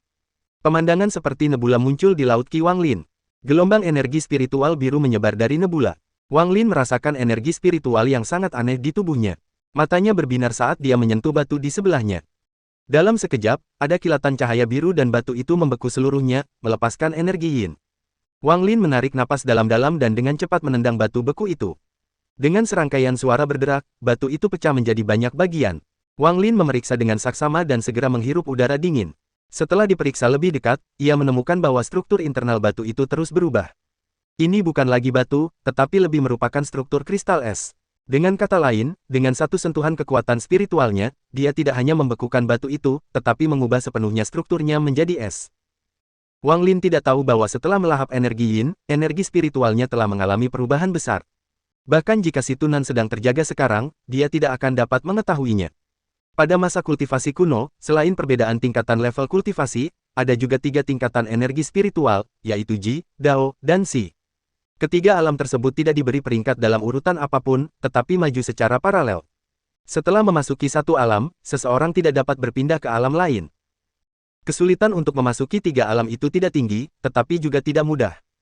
Pada akhirnya, semuanya bergantung pada keberuntungan. Pada masa kultivasi kuno, setiap kultivator yang berpengetahuan luas akan tahu untuk tidak memilih alam Ji. Meskipun kekuatan ofensif alam Ji tinggi, ada terlalu banyak kelemahan. Salah satu kelemahan yang paling mematikan adalah bahwa begitu seseorang berjalan di jalur Ji, seseorang hanya dapat menggunakan energi spiritual Ji, yang menghadirkan masalah besar dalam menerobos ke tahap pemisahan roh dari tahap jiwa baru lahir. Pemutusan roh mengharuskan seseorang untuk berintegrasi dengan dunia dan tidak menempuh jalan yang ekstrim. Akan tetapi, bahkan dengan kekurangan tersebut, alam Ji juga memiliki banyak kelebihan.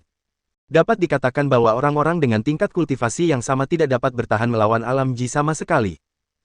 Meskipun seseorang tidak memiliki peluang mencapai tahap pemisahan roh, setelah mencapai puncak tahap jiwa baru lahir, seseorang dapat menjadi nomor satu di antara semua orang yang berada di bawah tahap pemisahan roh. Yang lebih penting, dengan meningkatnya kultivasi, para kultivator Jirilem bahkan tidak memerlukan harta karun ajaib karena kekuatan spiritual Jirilem mereka sudah merupakan jenis energi spiritual yang paling kuat. Adapun alam Dao, itu adalah impian semua kultivator. Begitu energi spiritual Anda memasuki alam Dao, maka memasuki tahap pemisahan roh sangatlah mudah. Karena itu, alam Dao adalah alam yang paling dicari dalam dunia kultivasi kuno. Sedangkan untuk alam Si, jika alam Ji adalah kematian, maka alam Si adalah kehidupan. Itu bukanlah alam yang dapat dipahami oleh orang-orang di bawah tahap pemisahan roh, dan bahkan bagi para kultivator tahap pemisahan roh, itu adalah sesuatu yang hanya dapat mereka harapkan. Tiga alam energi spiritual sangat sulit untuk dipahami dan dengan hancurnya dunia kultivasi kuno, informasi mengenai tiga alam tersebut secara bertahap menghilang. Para kultivator masa kini tidak peduli dengan jenis atau kualitas energi spiritual mereka. Satu-satunya hal yang mereka perhatikan adalah tingkat kultivasi mereka. Wang Lin tidak tahu bahwa karena semua energi yin yang dilahapnya, energi spiritualnya berubah ke alam Ji. Alasan untuk semua ini adalah karena metode kenaikan dunia bawah. Itu adalah salah satu dari sedikit metode yang dapat menciptakan energi spiritual alam Ji. Namun, metode kenaikan dunia bawah yang diberikan Si Tunan kepada Wang Lin tidak seperti yang ada di dunia kultivasi kuno. Seiring berjalannya waktu, beberapa metode telah hilang dan para penerusnya lah yang menyusun ulang informasi yang tersisa. Mengenai energi spiritual Wang Lin yang memasuki pintu menuju alam Ji, faktor yang paling penting adalah manik yang menentang surga. Wang Lin menatap ujung jarinya dan matanya berbinar. Tepat pada saat itu, dia mengangkat kepalanya dan melompat keluar dari lubang. Dia melihat pria berkulit biru itu dengan cepat mendekat. Bab 92 Sekte Mayat Yin 1. Wang Lin terkekeh. Ia tidak lagi merasa bermusuhan dengan orang biru aneh ini. Ia merasa ingin meregangkan tubuhnya, jadi ia dengan cepat berlari ke depan seperti seekor kelinci. Jarak antara keduanya dengan cepat menyempit. Ketika orang biru aneh itu melihat Wang Lin menyerbu ke arahnya, tatapannya terkunci pada Wang Lin, siap bertempur. Namun, dia tertawa ketika menyadari bahwa Wang Lin tidak menggunakan pedang hijau.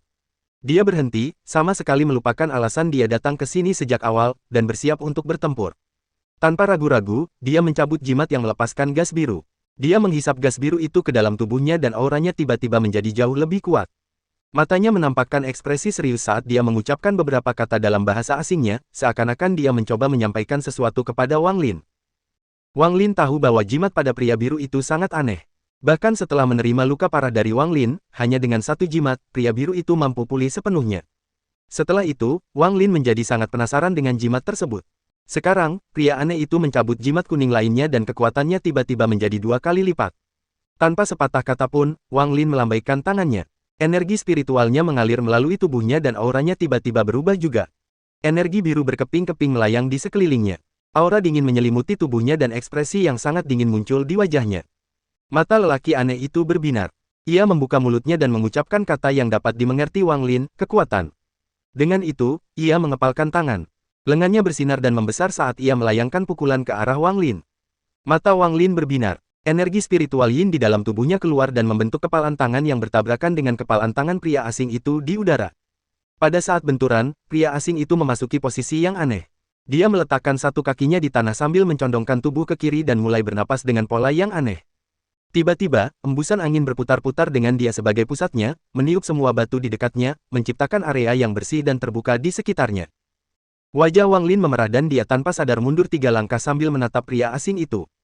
Hati lelaki aneh itu bahkan lebih terkejut daripada Wang Lin. Dia bisa dengan jelas merasakan energi spiritual yin yang aneh memasuki tubuhnya dari tinju Wang Lin. Energi dingin menyebar ke seluruh tubuhnya dengan gelombang dingin yang ekstrim. Jika bukan karena semua simbol aneh di tubuhnya, yang membantunya menahan energi dingin ini, seluruh tubuhnya pasti sudah membeku.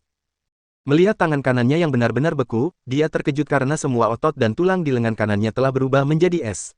Dia menatap Wang Lin dengan wajah pucat dan mengucapkan kata lain yang bisa dimengerti Wang Lin, Ji. Wang Lin tidak mengatakan apa-apa.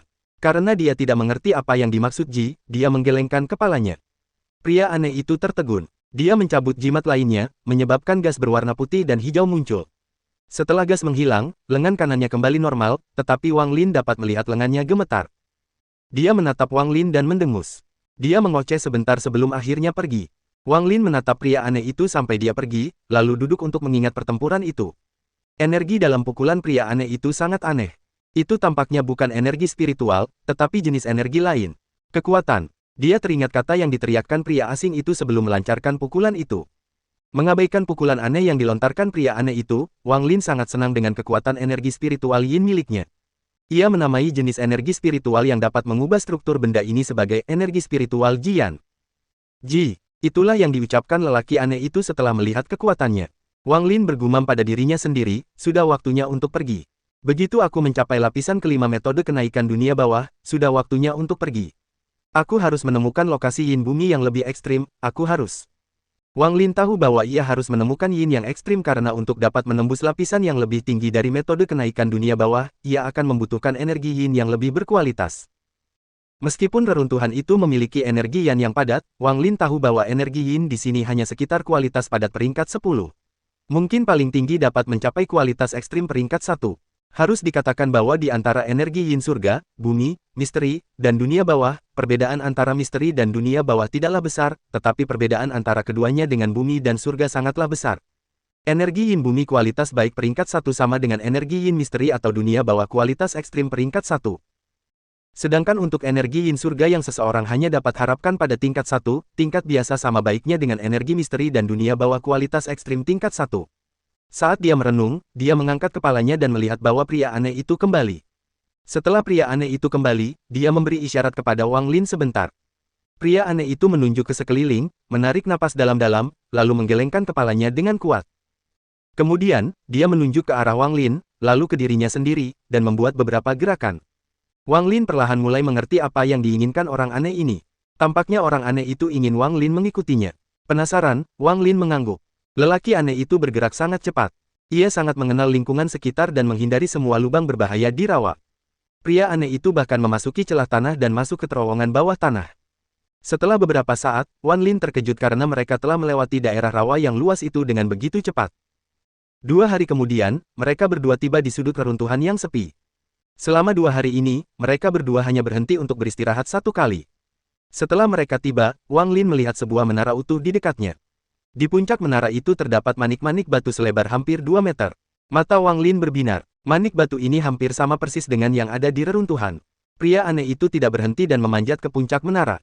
Dia membentuk beberapa segel dan menyentuh manik batu itu. Seberkas cahaya melesat keluar dari manik batu itu menuju pusat reruntuhan. Dari kejauhan, pilar cahaya itu tampak tak berujung. Setelah melakukan semua itu, pria aneh itu melompat turun. Dia melambaikan tangannya ke arah Wang Lin dan mereka berdua meninggalkan tempat itu. Waktu berlalu, Wang Lin mengikuti pria aneh itu dari satu manik ke manik berikutnya. Di sebagian besar tempat, menara-menara sudah runtuh, tetapi manik-manik batu semuanya dalam kondisi sempurna. Satu persatu, manik-manik batu mulai disusun dan lampu-lampu pun ditembakkan ke arah pusat kota. Ketika manik batu terakhir, yang pertama kali dilihat Wang Lin, mulai bekerja, seluruh kota tampak telah berubah. Sepanjang jalan, Wang Lin diam-diam menghitung bahwa ada 8 manik-manik batu ini. Lelaki aneh itu menatap langit dan menunjukkan ekspresi cemas. Keduanya bergegas menuju pusat kota tanpa istirahat. Saat senja di hari keempat, keduanya tiba di luar pusat kota. 8 pilar cahaya berkumpul di sini.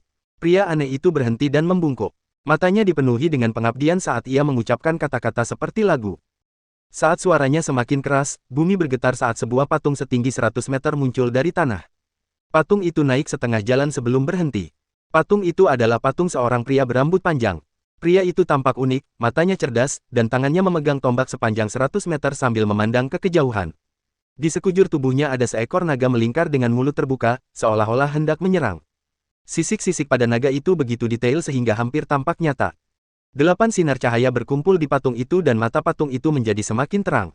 Wang Lin merasa ilusi pria berambut panjang ini seperti hidup. Setelah patung itu muncul, pengabdian di mata pria asing itu menjadi semakin dalam. Dia melambaikan tangan ke arah Wang Lin dan dengan cepat menunjuk ke mulut naga itu. Wang Lin merenung sejenak. Tanpa sepatah kata pun, dia melompat beberapa kali dan tiba di dekat kepala naga itu. Saat dia sampai di sana, dia merasakan energi yin yang kuat datang dari bawah kakinya. Wang Lin segera duduk dan membentuk segel, membuat cahaya merah muncul. Cahaya merah itu langsung terbagi menjadi 4 dan menyala cepat hingga keempatnya meledak. Wang Lin terkejut. Dia tahu bahwa ini berarti energi di tempat ini telah mencapai batas energi yin dunia bawah. Energi itu mencapai kualitas ekstrim. Terkejut, ia segera mulai mengolah dan menyerap energi yin. Namun, kali ini, jangkauan hisapannya tidak besar dan terfokus sepenuhnya pada beberapa meter di sekitarnya. Dari kejauhan, tampak seperti bola merah telah muncul dan mengelilingi kepala naga itu. Wang Lin duduk di sana selama 5 hari. Selama 5 hari itu, lelaki aneh itu menunggu dan menjadi semakin gelisah setiap hari. Ia menatap ke langit seolah-olah ada sesuatu yang akan tertarik oleh patung itu. 9 jimat di tubuhnya bergerak tanpa angin. Jelas, ia siap untuk melepaskannya kapan saja. Laut Qi akhirnya terbuka pada hari ketiga dan terbentuk kembali pada pagi hari kelima. Lapisan kelima metode kenaikan dunia bawah telah selesai. Satu langkah lagi, maka ia bisa membentuk inti dingin keduanya. Ketika itu selesai, ia tidak akan takut lagi pada Kultivator Foundation Establishment tahap akhir. Bahkan sekarang, ia tidak lagi takut pada Kultivator Foundation Establishment tahap tengah. Selanjutnya, ia mencoba meningkatkan kualitas energi spiritual yin-nya dengan mencampurkan energi yin kualitas ekstrim. Saat mengendalikan fusi, ia juga mengamati energi spiritualnya sendiri. Ia menyadari bahwa energi spiritualnya berubah semakin gelap dan berubah dari biru menjadi biru tua. Dia tidak tahu bahwa kekuatan spiritualnya bahkan lebih dekat dengan Jirilem. Pada saat itu, dunia tiba-tiba berubah. Langit menjadi gelap dan awan bergerak seolah-olah seseorang mendorongnya dengan tangan yang besar. Kabut hitam berkumpul hingga membentuk peti mati. Sosok ilusi perlahan muncul di atas peti mati, tubuhnya dengan cepat menjadi lebih padat. Suara serak terdengar dari langit. Maksudmu, jiwa baru guru bersembunyi di dalam patung itu. Ekspresi pria aneh itu berubah drastis. Bab 93 Sekte Mayat Yin 2. Wajah lelaki aneh itu tiba-tiba berubah. Ia mengeluarkan 9 jimat dari tubuhnya, lalu melompat ke tempat Wang Lin berada. Ia merobek bola merah itu tanpa ragu-ragu dan meraih Wang Lin. Wang Lin terbangun saat mereka berdua tiba. Dia melihat kepanikan di wajah pria asing itu dan membiarkan dirinya diseret turun dari patung. Saat keduanya mendarat, pria aneh itu membuat segel dan meletakkan tangannya di patung itu. Sebuah portal hitam muncul dan pria aneh itu menyeret Wang Lin ke dalamnya. Pada saat yang sama, 8 pilar cahaya menghilang dan patung itu mulai perlahan tenggelam kembali ke tanah. Pada saat itu, tubuh pemuda itu membeku. Tubuhnya tampak seperti mumi dan ekspresinya dingin. Zombie yang mengeluarkan bau busuk itu berdiri di sampingnya. Pemuda itu menatap patung yang perlahan tenggelam. Ia menyebarkan indera keilahiannya ke seluruh area, lalu tatapannya kembali ke patung itu. Adapun Wang Lin, saat dia diseret ke dalam patung oleh orang asing itu, dia mengeluarkan akal sehatnya dan menampakkan ekspresi terkejut. Ruang di dalam patung itu tidak terlalu besar. Ada kristal-kristal putih yang mengambang di sekitarnya dan ada sosok batu hitam yang duduk di tengahnya. Penampakan orang batu itu sama persis dengan penampakan luar patungnya. Ada garis-garis ungu yang menghubungkan orang batu itu dengan patungnya. Tak lama kemudian, tirai cahaya muncul di ruangan itu. Cahayanya sedikit berfluktuasi dan memperlihatkan pemandangan dari luar. Melalui tirai cahaya, Wang Lin dapat melihat apa yang terjadi di luar. Dia kemudian menatap orang asing itu dan segera menyadari kebencian yang besar di matanya. Pemuda itu berdiri di luar patung. Ia menatap patung itu dan berkata perlahan, "Tuan, 100 tahun berlalu begitu cepat. Kali ini, Anda tidak akan bisa melarikan diri." Wang Lin menarik napas dalam-dalam. Ia berbalik dan menatap pria asing itu. Ia bertanya, "Kau tuannya?" Pria aneh itu menatap kosong ke arah Wang Lin. Tepat pada saat itu, mata Wang Lin menyala dan dia menyemburkan cahaya hijau. Cahaya hijau itu melintas di angkasa dan tanpa ampun menerjang ke arah orang batu yang duduk di udara. Seberkas cahaya ungu muncul untuk menghalangi pedang itu, namun pedang itu berpindah melewati cahaya ungu itu dan menusuk orang batu itu. Raungan dahsyat bergema di seluruh ruang saat bola cahaya keluar dari tubuh manusia batu. Wang Lin melambaikan tangannya dan pedang itu berbalik dan melesat ke arah bola cahaya itu. Pria aneh itu akhirnya bereaksi dan matanya dipenuhi kecemasan. Dia menatap Wang Lin dengan kemarahan tersembunyi di matanya saat dia menunjuk pedang dan berteriak beberapa kali. Wang Lin tertegun. Tepat pada saat itu, suara yang sangat serak keluar dari bola cahaya.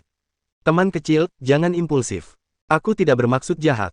Aku adalah penguasa orang di luar sana." Pada saat yang sama, sinar cahaya yang tak terhitung jumlahnya berkumpul dari segala arah ke arah bola cahaya itu. Perlahan, bola cahaya itu berubah menjadi orang kecil setinggi 1 kaki. Orang kecil ini terlihat sangat lemah. Wajahnya pucat dan dia terlihat seperti anak kecil. Orang kecil itu terus menghindari pedang hijau sambil menatap Wang Lin dengan wajah pucat. Orang aneh itu mengeluarkan raungan marah dan hendak menangkis pedang terbang itu. Wang Lin mundur beberapa langkah saat orang kecil itu berbicara. Dia melambaikan tangannya dan pedang terbang itu kembali ke sisinya. Pedang terbang itu berputar di sekitar Wang Lin dengan ujung mengarah ke orang kecil itu. Orang asing itu berjalan mendekati pria kecil itu. Dia berteriak marah pada Wang Lin beberapa kali, matanya penuh dengan kekecewaan. Orang kecil itu tertawa getir. Tubuhnya melayang dan mendarat di bahu orang asing itu. Dia berkata, "Adai, jangan bersikap kasar kepada tamu kita." Ekspresi orang asing itu tiba-tiba mereda, tetapi dia masih menatap Wang Lin dengan hati-hati. Orang kecil itu menghela napas. Dia menatap Wang Lin dan berkata dengan hangat, "Teman kecil, jangan gegabah, aku." Sebelum dia selesai berbicara, pria di luar mengucapkan kata aneh. Saat kata aneh itu keluar, seluruh patung bergetar dan berhenti turun. Ekspresi orang kecil itu sedikit berubah. Tangannya membentuk segel saat ia menyemburkan gas ungu. Saat gas ungu itu muncul, gas itu memasuki patung itu. Mata patung itu memancarkan cahaya ungu dan terus turun. Pemuda itu mendengus dingin. Ia meraih udara dan patung itu bergetar lagi. Patung itu mulai tenggelam lebih lambat. Pada saat yang sama, ia mengirimkan banyak segel, menyebabkan patung itu bergetar, tetapi patung itu tetap berdiri. Orang kecil di dalam patung itu tampak lega, tetapi dia tampak lebih lelah. Dia berkata kepada Wang Lin, "Patung ini bisa bertahan setengah jam di bawah serangan Amu, lebih dari cukup waktu bagiku untuk menceritakan kisah di balik semua ini." Wang Lin tidak mengatakan sepatah kata pun saat dia menatap orang kecil itu. Orang kecil itu menghela nafas dan berkata, "Namaku Wu Yu. Apakah teman kecil pernah mendengar tentang sekte mayat?" Ekspresi Wang Lin tetap normal dengan pedang kecil di sampingnya saat dia menggelengkan kepalanya. Wu Yu tersenyum pahit dan berkata, "Teman kecil tidak perlu waspada. Aku hanyalah jiwa baru lahir tanpa tubuh. Ditambah dengan penggunaan energi baru lahir yang tak terhitung jumlahnya selama bertahun-tahun, aku bukanlah ancaman bagimu." Pedangmulah yang hampir membunuhku. Mata Wang Lin berbinar. Setelah merenung sejenak, dia bertanya, "Siapa orang di luar sana? Apakah kamu gurunya?" Mata Wu Yu menunjukkan ekspresi tak berdaya. Ia menjawab, "Dia adalah boneka mayatku. Sayangnya, aku adalah salah satu leluhur sekte mayat. Sekte mayat memiliki aturan yang menyatakan bahwa setiap murid yang bergabung harus menemukan mayat untuk membuat boneka mayat mereka sendiri. Seiring dengan meningkatnya level kultivasi kita, boneka mayat juga akan tumbuh." Mata Wang Lin menyipit saat dia bertanya, "Boneka mayatmu memberontak?" Wu Yu tersenyum masam. Ia mengangguk dan berkata, "Benar sekali. Awalnya, dengan teknik yang digunakan, boneka mayat tidak akan pernah bisa memberontak. Sayangnya, saya datang ke tempat ini 300 tahun yang lalu, berharap untuk menggunakan energi yin di sini untuk menembus tahap awal Naschen Soul. Bukan saja saya gagal, tetapi boneka mayat saya mengambil kesempatan untuk melukai saya dengan serius. Selama syok akibat cedera, ia mampu lepas dari kendali saya. Pada saat itu, patung itu mulai bergetar lebih keras. Orang kecil itu memperlihatkan ekspresi cemas dan dengan cepat melanjutkan, "Aku harus mundur untuk menyembuhkan luka-lukaku, jadi aku tidak mengejarnya. 100 tahun kemudian, ketika luka-lukaku membaik, aku menemukan boneka mayatku." Namun, ia berhasil mendapatkan kesadarannya sendiri dan bahkan mengalami pertemuan yang beruntung, menyebabkannya memasuki tahap tengah Naschen Soul sebelum aku. Aku tidak punya kesempatan, jadi aku menyerahkan tubuhku dan melarikan diri dengan Naschen Soulku. Naschen Soulku mengalami luka parah dan bersembunyi di dalam patung ini sejak saat itu. Aku terlalu takut untuk keluar. Zombie itu adalah tubuhku saat itu. Tampaknya ia telah memperoleh kesadarannya sendiri dalam 100 tahun di tempat ini. Wang Lin tersenyum dingin dan berkata, "Omong kosong. Jika boneka mayat itu benar-benar seperti yang kau katakan, mengapa ia tidak pergi saja dan terus mencarimu?" Wu Yu tersenyum masam. Ia ragu sejenak dan berkata, "Lupakan saja. Teman kecil, kau tidak tahu, tetapi ini terkait dengan rahasia sekte mayat. Meskipun boneka mayat ini berada di luar kendaliku, aku telah menyempurnakannya selama ratusan tahun. Boneka ini terhubung dengan jiwaku, jadi jika ia pergi lebih dari 100 km dariku, ia akan mati. Satu-satunya cara untuk memperbaiki masalah ini adalah dengan menelan Naschen Soul milikku dan menyegelnya di dalam dirinya. Hanya dengan melakukan itu dia akan benar-benar lepas dari kendaliku." Mata Wang Lin berbinar dan dia berkata, "Dia tidak pernah menemukanmu dalam beberapa ratus tahun ini." Wu Yu menyentuh bagian dalam patung itu dan berkata, "Saat aku melarikan diri, aku tidak sengaja memasuki patung ini. Patung ini dapat menyembunyikan keberadaanku. Hanya dengan bantuan patung itu aku bisa selamat." Juga, setelah boneka mayat mencapai tahap tengah Naschen Soul, setiap kali keluar, boneka itu perlu beristirahat setelah beberapa saat. Setiap istirahat membutuhkan waktu sekitar 100 tahun. Itulah alasan lain mengapa aku belum dimakan. Ekspresi Wang Lin tenang saat dia bertanya perlahan, "Oh, lalu mengapa kamu tidak melarikan diri selama 100 tahun?" Dia tertidur. Aku sudah mencoba melarikan diri berkali-kali, tetapi hutan ini dikelilingi oleh kabut tebal. Kabut ini sangat berbahaya bagi Nas Chen Sol. Aku tidak tahan menyentuhnya sedikit pun. Boneka mayat itu tidak dapat menemukanku, tetapi aku tidak menyangka tubuhku akan mendapatkan kesadarannya sendiri. Dengan hubungan antara aku dan tubuhku, ia dapat menemukanku. Juga, ada yang melakukan sesuatu sendiri dan membuat patung itu muncul untukmu, yang menarik perhatian mereka. Sayangnya, ini salahku sendiri. Aku tidak bisa menyalahkan orang lain. Wu Yu tersenyum masam dan melanjutkan. Teman kecil, Adai sudah menceritakan padaku tentang apa yang terjadi antara kau dan dia. Jika itu 300 tahun yang lalu, aku akan mencoba merasuki tubuhmu, tetapi aku sudah menyia-nyiakan kesempatanku untuk mencoba merasuki Adai. Sekarang, aku tidak akan punya kesempatan lagi sampai aku mencapai tahap tengah Nas Chen Sol. Wang Lin tidak percaya sepatah kata pun dari apa yang dikatakan orang kecil ini, tetapi ekspresinya tetap normal. Dia menatap orang aneh itu dan bertanya, namanya Adai. Wu Yu mengangguk dan berkata, teman kecil, aku menemukan Adai di patung ini. Ketika aku masuk ke sini, aku menemukan Adai sedang tidur dan mencoba menguasai tubuh ini. Namun, tubuhnya mengandung kekuatan yang sangat aneh. Setelah menggunakan sebagian besar energi baru lahirku pada tubuhnya, aku akhirnya bisa melarikan diri. Meskipun aku gagal menguasainya, ini memungkinkan Adai untuk bangun dan membuatnya merasa bahwa kehidupan kita saling terhubung. Sejak saat itu, aku tahu bahwa mungkin tidak akan ada kesempatan bagiku untuk melarikan diri sampai Adai memberitahuku tentangmu. Bersamaan dengan itu, kilatan kegembiraan terlihat di mata Wu Yu. Wang Lin tidak berbicara, tetapi diam-diam menatap orang kecil itu, menunggu sisanya. Wu Yu menunjukkan ekspresi memohon dan berkata, saya mohon teman kecil di sini untuk membantu saya.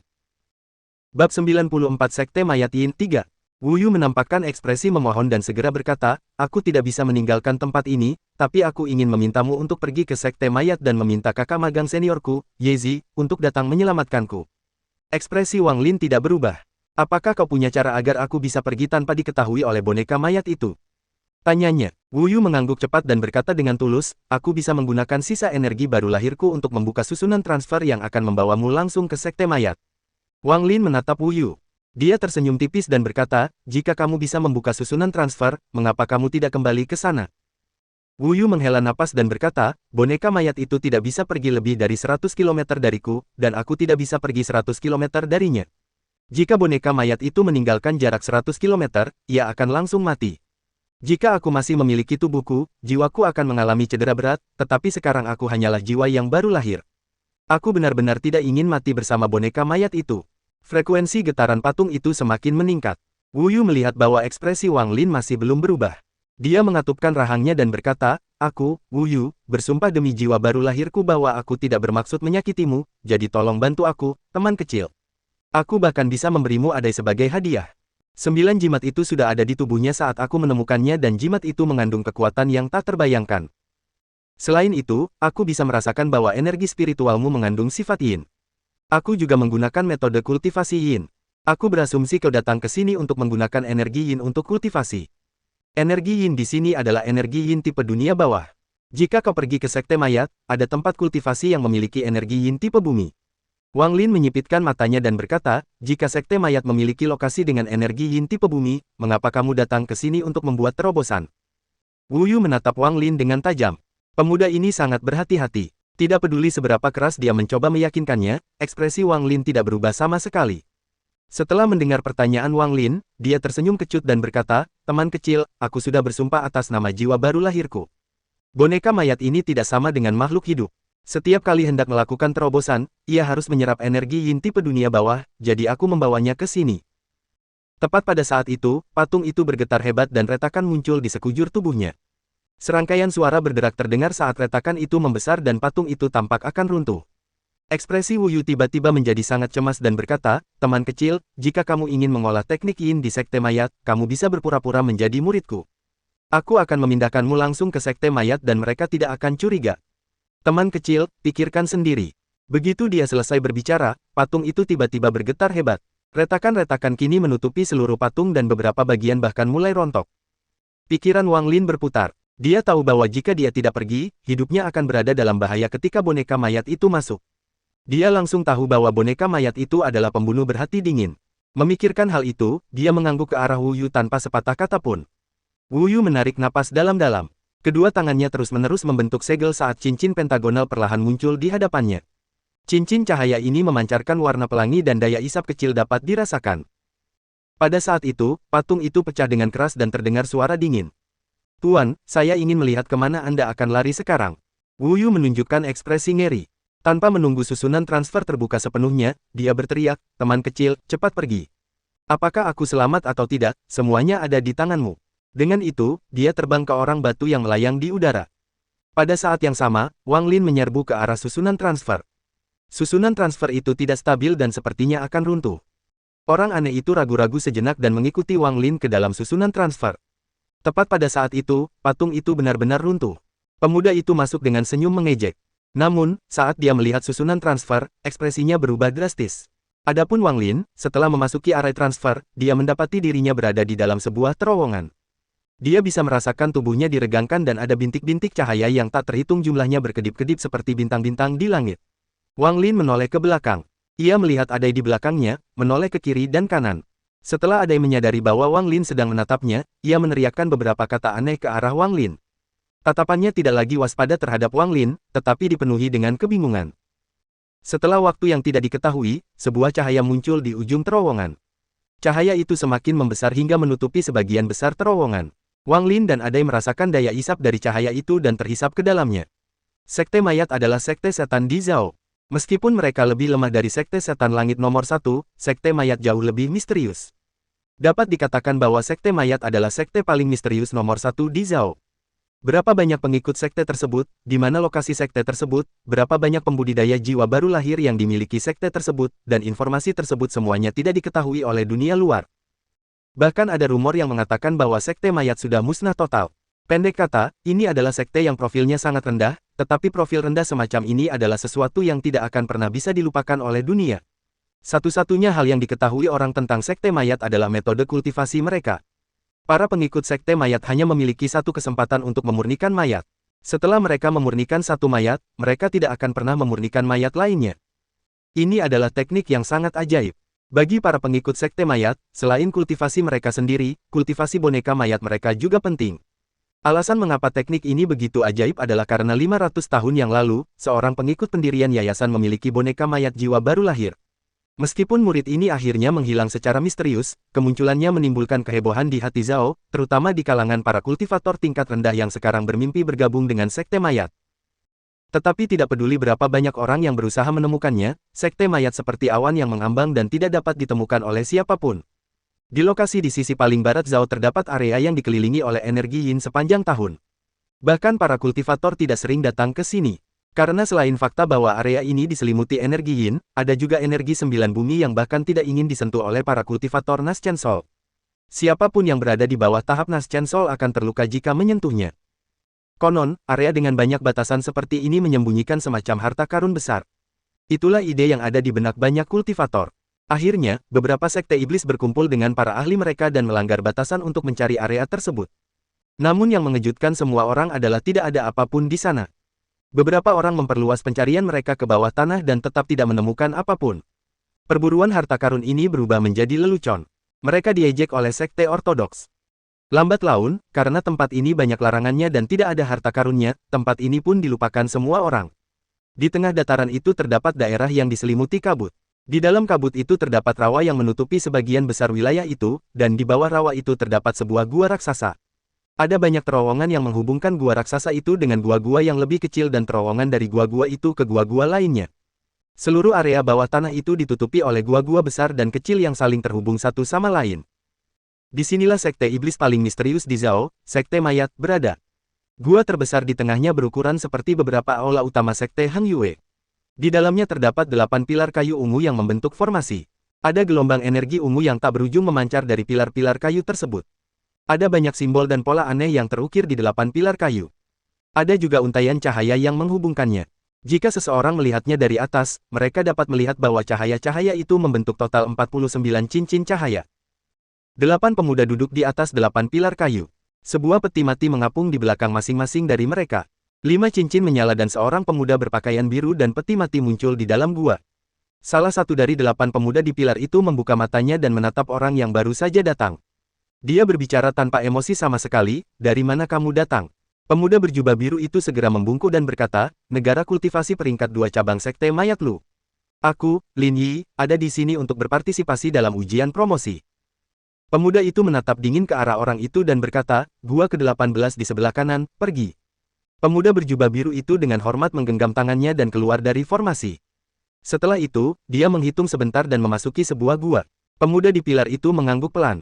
Dia tidak lagi memperdulikan pemuda berjubah biru itu dan menutup matanya. Dalam beberapa jam berikutnya, lebih banyak orang keluar dari susunan transfer. Orang terkuat yang datang menyebabkan 13 cincin menyala. Saat 13 cincin menyala, 2 dari 8 pemuda membuka mata mereka.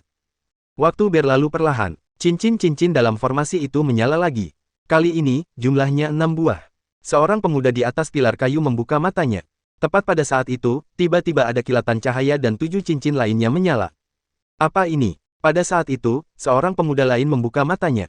Keduanya saling memandang, lalu dengan hati-hati mengamati formasi itu. Tak lama kemudian, formasi itu menyala lagi dan jumlah cincin yang menyala bertambah dari 13 menjadi 28. Sepertinya ada senior yang datang ke sini. 2 pemuda lainnya membuka mata mereka. Ada sedikit rasa hormat dalam tatapan dingin keempat pemuda itu saat mereka menatap formasi itu. Pada saat itu, terdengar suara gemuruh yang berasal dari formasi tersebut saat jumlah cincin cahaya yang menyala meningkat dari 28 satu per satu. Keempat pemuda yang tersisa membuka mata mereka dengan ekspresi terkejut. Ketika 40 cincin menyala, mereka berdelapan berdiri, berlutut dengan satu kaki, dan membentuk tanda aneh sambil berkata, "Selamat datang senior." Bab 95 memasuki sekte. Saat kata senior keluar, 3 cincin lagi menyala, sehingga totalnya menjadi 43 cincin. Setelah 43 cincin menyala, tidak ada lagi yang menyala, tetapi mereka mulai bersinar secara serempak. Sikap masing-masing dari 8 pemuda itu berubah lagi. Wajah mereka dipenuhi dengan keterkejutan, lalu berubah menjadi rasa hormat yang hampir gila. Mereka berlutut di tanah dari satu lutut ke dua lutut sambil menatap dengan saksama susunan transfer. Harus dikatakan bahwa jika 40 cincin menyala, itu berarti status orang di Korsek sangat tinggi dan jika di atas 40, maka itu adalah leluhur Nastian Sol. Dengan pengetahuan itu, masuk akal jika mereka berdelapan bereaksi seperti ini. Perlahan-lahan, 2 sosok yang muncul dalam formasi itu menjadi semakin padat. Salah satunya berusia sekitar 20 tahun. Dia tampak sangat tampan, memiliki aura yang dingin, dan mengenakan pakaian hitam yang membuatnya tampak semakin tegak. Di belakangnya mengikuti seorang pria berkulit biru aneh dengan banyak simbol aneh di sekujur tubuhnya. Bagian yang paling menarik perhatian adalah 9 jimat kuning yang menempel di berbagai bagian tubuhnya. Saat keduanya muncul, hembusan udara dingin menyebar. Tiba-tiba, salah satu dari 8 pemuda itu mengeluarkan suara terkejut. Tak lama kemudian, semuanya pun terkejut. Orang ini adalah Wang Lin. Begitu dia muncul, dia membuka mulutnya dan menyemburkan cahaya hijau. Pedang terbang itu berputar di sekelilingnya, melepaskan aura dingin dengan ujung pedang mengarah ke 8 orang di pilar kayu. Dengan memindai indera ketuhanannya, Wang Lin sedikit rileks. Kedelapan pemuda di sekitarnya hanya berada di lapisan ke-15 kondensasi Qi. Jika dia mau, dia bisa membunuh mereka semua dalam sekejap. Orang aneh itu, Adai, juga karena suatu alasan berhenti melihat ke sekeliling seperti saat mereka berada di dalam terowongan. Dia berdiri di belakang Wang Lin dan menatap simbol-simbol aneh di pilar-pilar kayu, tampak tenggelam dalam pikirannya. 8 orang di pilar kayu berdiri. Salah satu dari mereka memiliki ekspresi aneh di wajahnya saat dia bertanya, "Senior, Anda siapa?"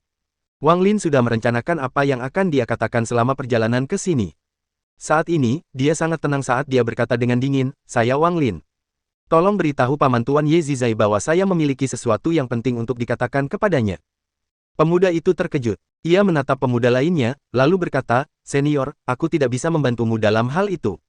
Biar aku yang mengantarmu menemui yang lebih tua." Wang Lin mengangguk. Dia berjalan keluar dari formasi dan Adai mengikutinya dari belakang. Pemuda itu melompat dari pilar kayu dan peti mati mengikuti di belakangnya. "Senior, ke sini." Dengan itu, pemuda itu terbang menuju salah satu terowongan. Tanpa berkata apa-apa, Wang Lin mengikuti pemuda itu. Sepanjang jalan, pemuda itu diam-diam mengamati Wang Lin. Semakin banyak yang dilihatnya, semakin dia menghormatinya. Bagaimanapun, kekuatan adalah segalanya di dunia kultivasi, dan dengan tingkat kultivasi pendirian fondasi Wang Lin, pemuda itu secara alami menghormati Wang Lin. Adai, yang berada di belakang Wang Lin, menarik sebagian besar perhatian pemuda. Demikian pula, Wang Lin juga memeriksa pemuda itu, terutama peti mati di belakangnya. Gelombang energi dingin dipancarkan dari peti mati dan ada lapisan yang menghalangi indera keilahiannya. Namun, karena Wang Lin adalah seorang kultivator Foundation Establishment tingkat menengah, ia dapat melihatnya dengan sedikit usaha. Ada mayat di dalam peti mati. Mayat itu seperti kayu kering dan tertidur. Saat Wang Lin melihat mayat itu terbangun. Meskipun matanya keruh, ia dipenuhi dengan niat membunuh. Pemuda itu tampaknya menyadari dan memukul peti mati itu. Mayat itu memejamkan mata dan pemuda itu tersenyum. Senior, boneka mayat ini diberikan kepadaku oleh guruku. Guru mendapatkannya dari medan perang dunia luar. Boneka itu sangat peka terhadap indera ilahi dan dipenuhi dengan niat membunuh. Butuh waktu yang sangat lama bagiku untuk akhirnya menyempurnakannya. Wang Lin mengangguk dan berkata, boneka mayatmu memiliki kultivasi tahap awal pembentukan pondasi. Lumayan. Saat pemuda itu mendengar kata-kata itu, dia diam-diam terkejut dan rasa hormatnya kepada Wang Lin semakin dalam. Harus dikatakan bahwa peti mati itu memiliki kemampuan untuk menghalangi indera ketuhanan, tetapi Wang Lin mampu melihatnya secara langsung. Jelas, Wang Lin bukanlah seorang kultivator pendirian pondasi biasa. Mungkin bahkan seorang kultivator pendirian pondasi tahap akhir. Memikirkan hal itu, sikapnya menjadi lebih hormat saat dia bertanya, "Senior, apakah ini boneka mayatmu?" Ekspresi Wang Lin tenang saat dia mengangguk. Wajah pemuda itu dipenuhi rasa ingin tahu saat dia menatap adai sebelum berseru, "Senior, bagaimana kamu bisa membuat boneka mayatmu menjadi begitu cerdas?" Satu-satunya boneka mayat lain yang secerdas itu adalah Flying Luosa milik leluhur Ze. Wang Lin menatap pemuda itu dan tidak menjawab. Pemuda itu terus menatap adai, membuatnya sangat gugup, hingga adai tidak tahan lagi dan mulai membentak pemuda itu. Pemuda itu terkejut ketika mendengar adai berbicara dan bertanya, "Senior, boneka mayatmu sudah berevolusi hingga bisa berbicara." Wang Lin sedikit mengernyit. Orang ini memang terlalu banyak bicara, pikirnya. Pemuda itu tampaknya tidak menyadari betapa menyebalkannya dia dan terus berbicara meskipun Wang Lin tidak menjawab. Setelah berjalan kurang dari 1/4 jam, pemuda itu mulai berbicara tentang boneka mayat Wang Lin, lalu ke murid-murid lainnya, lalu gurunya sendiri, leluhurnya, dan seterusnya. Meskipun Wang Lin kesal, dia bisa belajar banyak tentang sekte mayat. Cabang Zhao dari sekte mayat sungguh menakjubkan. Orang-orang dari negara peringkat atas 4 dan 5 hingga negara peringkat bawah 1 dan 2, semuanya melewati sini sebagai titik transit. Misalnya, cabang sekte mayat di negara peringkat 1 dan 2 diadakan di sini. Terowongan itu menjadi semakin lebar saat pemuda itu terus berbicara. Wang Lin benar-benar tidak tahan dengan celoteh pemuda itu, jadi ketika dia melihat pintu keluar terowongan, dia segera mempercepat langkahnya dan terbang ke arahnya. Di dalam gua itu terdapat 5 pilar batu besar dan di atas setiap pilar terdapat bola api biru besar. Di atas pilar di tengah duduk seorang lelaki tua. Kulitnya sangat kemerahan. Wajahnya merah dan rambutnya bergerak tanpa angin. Saat dia berkultivasi, serpihan gas dari bola api memasuki tubuhnya, keluar dari tubuhnya, lalu memasuki pilar. Siklus itu terus berlanjut. Aneh sekali. Saat Wang Lin terbang ke dalam gua, lelaki tua itu membuka matanya. Matanya bersinar saat dia mengamati Wang Lin dengan saksama dengan tatapan dingin. Wang Lin memeriksa dengan indera kedewaannya dan mendapati kalau lelaki tua itu berada di tahap pertengahan pendirian pondasi. Pada saat itu, pemuda itu juga dengan cepat memasuki gua dan berkata kepada lelaki tua itu, "Tetua, senior ini baru saja tiba melalui formasi." 43 cincin menyala ketika dia tiba dan dia ingin bertemu leluhur Ye. Setelah mendengar ini, ekspresi lelaki tua itu tiba-tiba berubah. Dia menatap Wang Lin dengan ekspresi aneh dan bertanya, "Rekan kultivator, siapa di sekte mayat yang membuka terowongan untukmu?" Wang Lin menjawab dengan tenang, "Wu Yu." Mendengar nama itu, ekspresi lelaki tua itu berubah. Dia berdiri dan berkata, "Leluhur Wu Yu, yang menghilang selama beberapa ratus tahun. Apa hubunganmu dengannya?" Wang Lin menatap lelaki tua itu dan berkata, "Murid." Orang tua itu menghirup udara dingin. Status Wu Yu sangat tinggi di dalam sekte mayat. Jika apa yang dikatakan Wang Lin benar, maka dia tidak mampu menyinggung orang ini. Dengan itu, dia segera tersenyum dan berkata, "Jadi, Paman Master kembali. Nama junior adalah Murong. Siapa nama senior?" Wang Lin tersenyum tipis dan berkata, "Namaku Wang Lin. Soal dipanggil Paman Master, aku tidak pantas." Murong tertawa. Dia menoleh dan menatap pemuda itu. Ekspresinya menjadi dingin saat dia berkata, "Kamu bisa pergi sekarang. Aku akan membawa Paman Master Wang ke leluhur Ye." Pemuda itu segera setuju. Ia berbalik dan bergumam pada dirinya sendiri sebelum bergegas pergi. Setelah pemuda itu pergi, Murong mengundang Wang Lin ke pilar batu dan bertanya, "Saudara Wang, mengapa leluhur tidak kembali bersamamu?" Wang Lin menatap orang itu dan menjawab, "Boneka mayat tuanku mengalami beberapa masalah, jadi dia sedang mengurusnya." Murong mengangguk dan berkata, "Boneka mayat leluhur Wu Yu hampir sama kuatnya dengan milik leluhur Ye. Semakin kuat boneka mayat, semakin sulit untuk menghadapinya, namun, dengan kekuatannya, itu seharusnya tidak menjadi masalah besar." Dia menatap Wang Lin, mencoba mencari tahu beberapa rahasia. Sayangnya, ekspresi Wang Lin tidak pernah berubah sepanjang waktu. Murong merenung sejenak dan berkata, "Silakan tunggu di sini, Saudara Wang. Saya akan segera menghubungi leluhur Ye." Setelah itu, dia menepuk tas penyimpanannya dan mengeluarkan sepotong batu giok. Dia memegang batu giok itu di tangannya dengan ekspresi serius sejenak, lalu melemparkannya. Giok itu berkelebat beberapa kali, lalu dengan cepat terbang ke salah satu terowongan. Setelah melakukan itu, Murong menatap Adai di belakang Wang Lin. Tepat saat dia hendak berbicara, Wang Lin berbicara sambil menatap api biru di pilar dengan ekspresi terkejut. Saudaramu, api yin ini juga mengandung energi yan. Sepertinya tidak biasa. Murong tertawa dan berkata, Saudara Wang, api Blue Fire Lord ini diciptakan dengan melelehkan inti dari beberapa kultivator core formation dari sekte ortodoks ratusan tahun yang lalu. Setelah disempurnakan lebih lanjut oleh leluhur Ye, mereka menjadi harta karun sekte mayat. Mereka sangat bermanfaat bagi kultivasi kita dan terutama bermanfaat bagi boneka mayat kita. Wang Lin menatap api biru itu. Ia melambaikan tangannya. Sepotong api biru melayang ke arahnya. Ia mengamati api itu, lalu menyalurkan sebagian energi yin-nya ke dalam api itu. Suara mendesis keluar dari api itu dan berubah menjadi bola biru kecil yang melayang di tangannya. Ekspresi Murong sedikit berubah menjadi senyuman. Saudara Wang, mengubah gas ini menjadi bentuk padat tidaklah mudah tanpa banyak energi yin. Tampaknya leluhur Wu Yu sangat mencintaimu. Keraguan terakhir yang dimiliki Murong terhadap Wang Lin menghilang setelah Wang Lin menunjukkan jurus itu. Dia tidak tahu bahwa meskipun energi yin Wang Lin mirip dengan metode yin yang dipraktikkan oleh sekte mayat, keduanya sangat berbeda. Pada saat itu, api biru itu tiba-tiba meredup karena semakin banyak gas yang terkumpul dari api biru itu. Gas itu membentuk sosok seseorang. Sosok itu memancarkan tekanan yang kuat. Pupil mata Wang Lin mengerut. Di bawah tekanan sosok itu, dia merasakan kengerian. Kemudian, dia menatap Murong, yang sudah berlutut di tanah. Suara suram terdengar dari sosok itu. Kamu murid adik magang Wu Yu.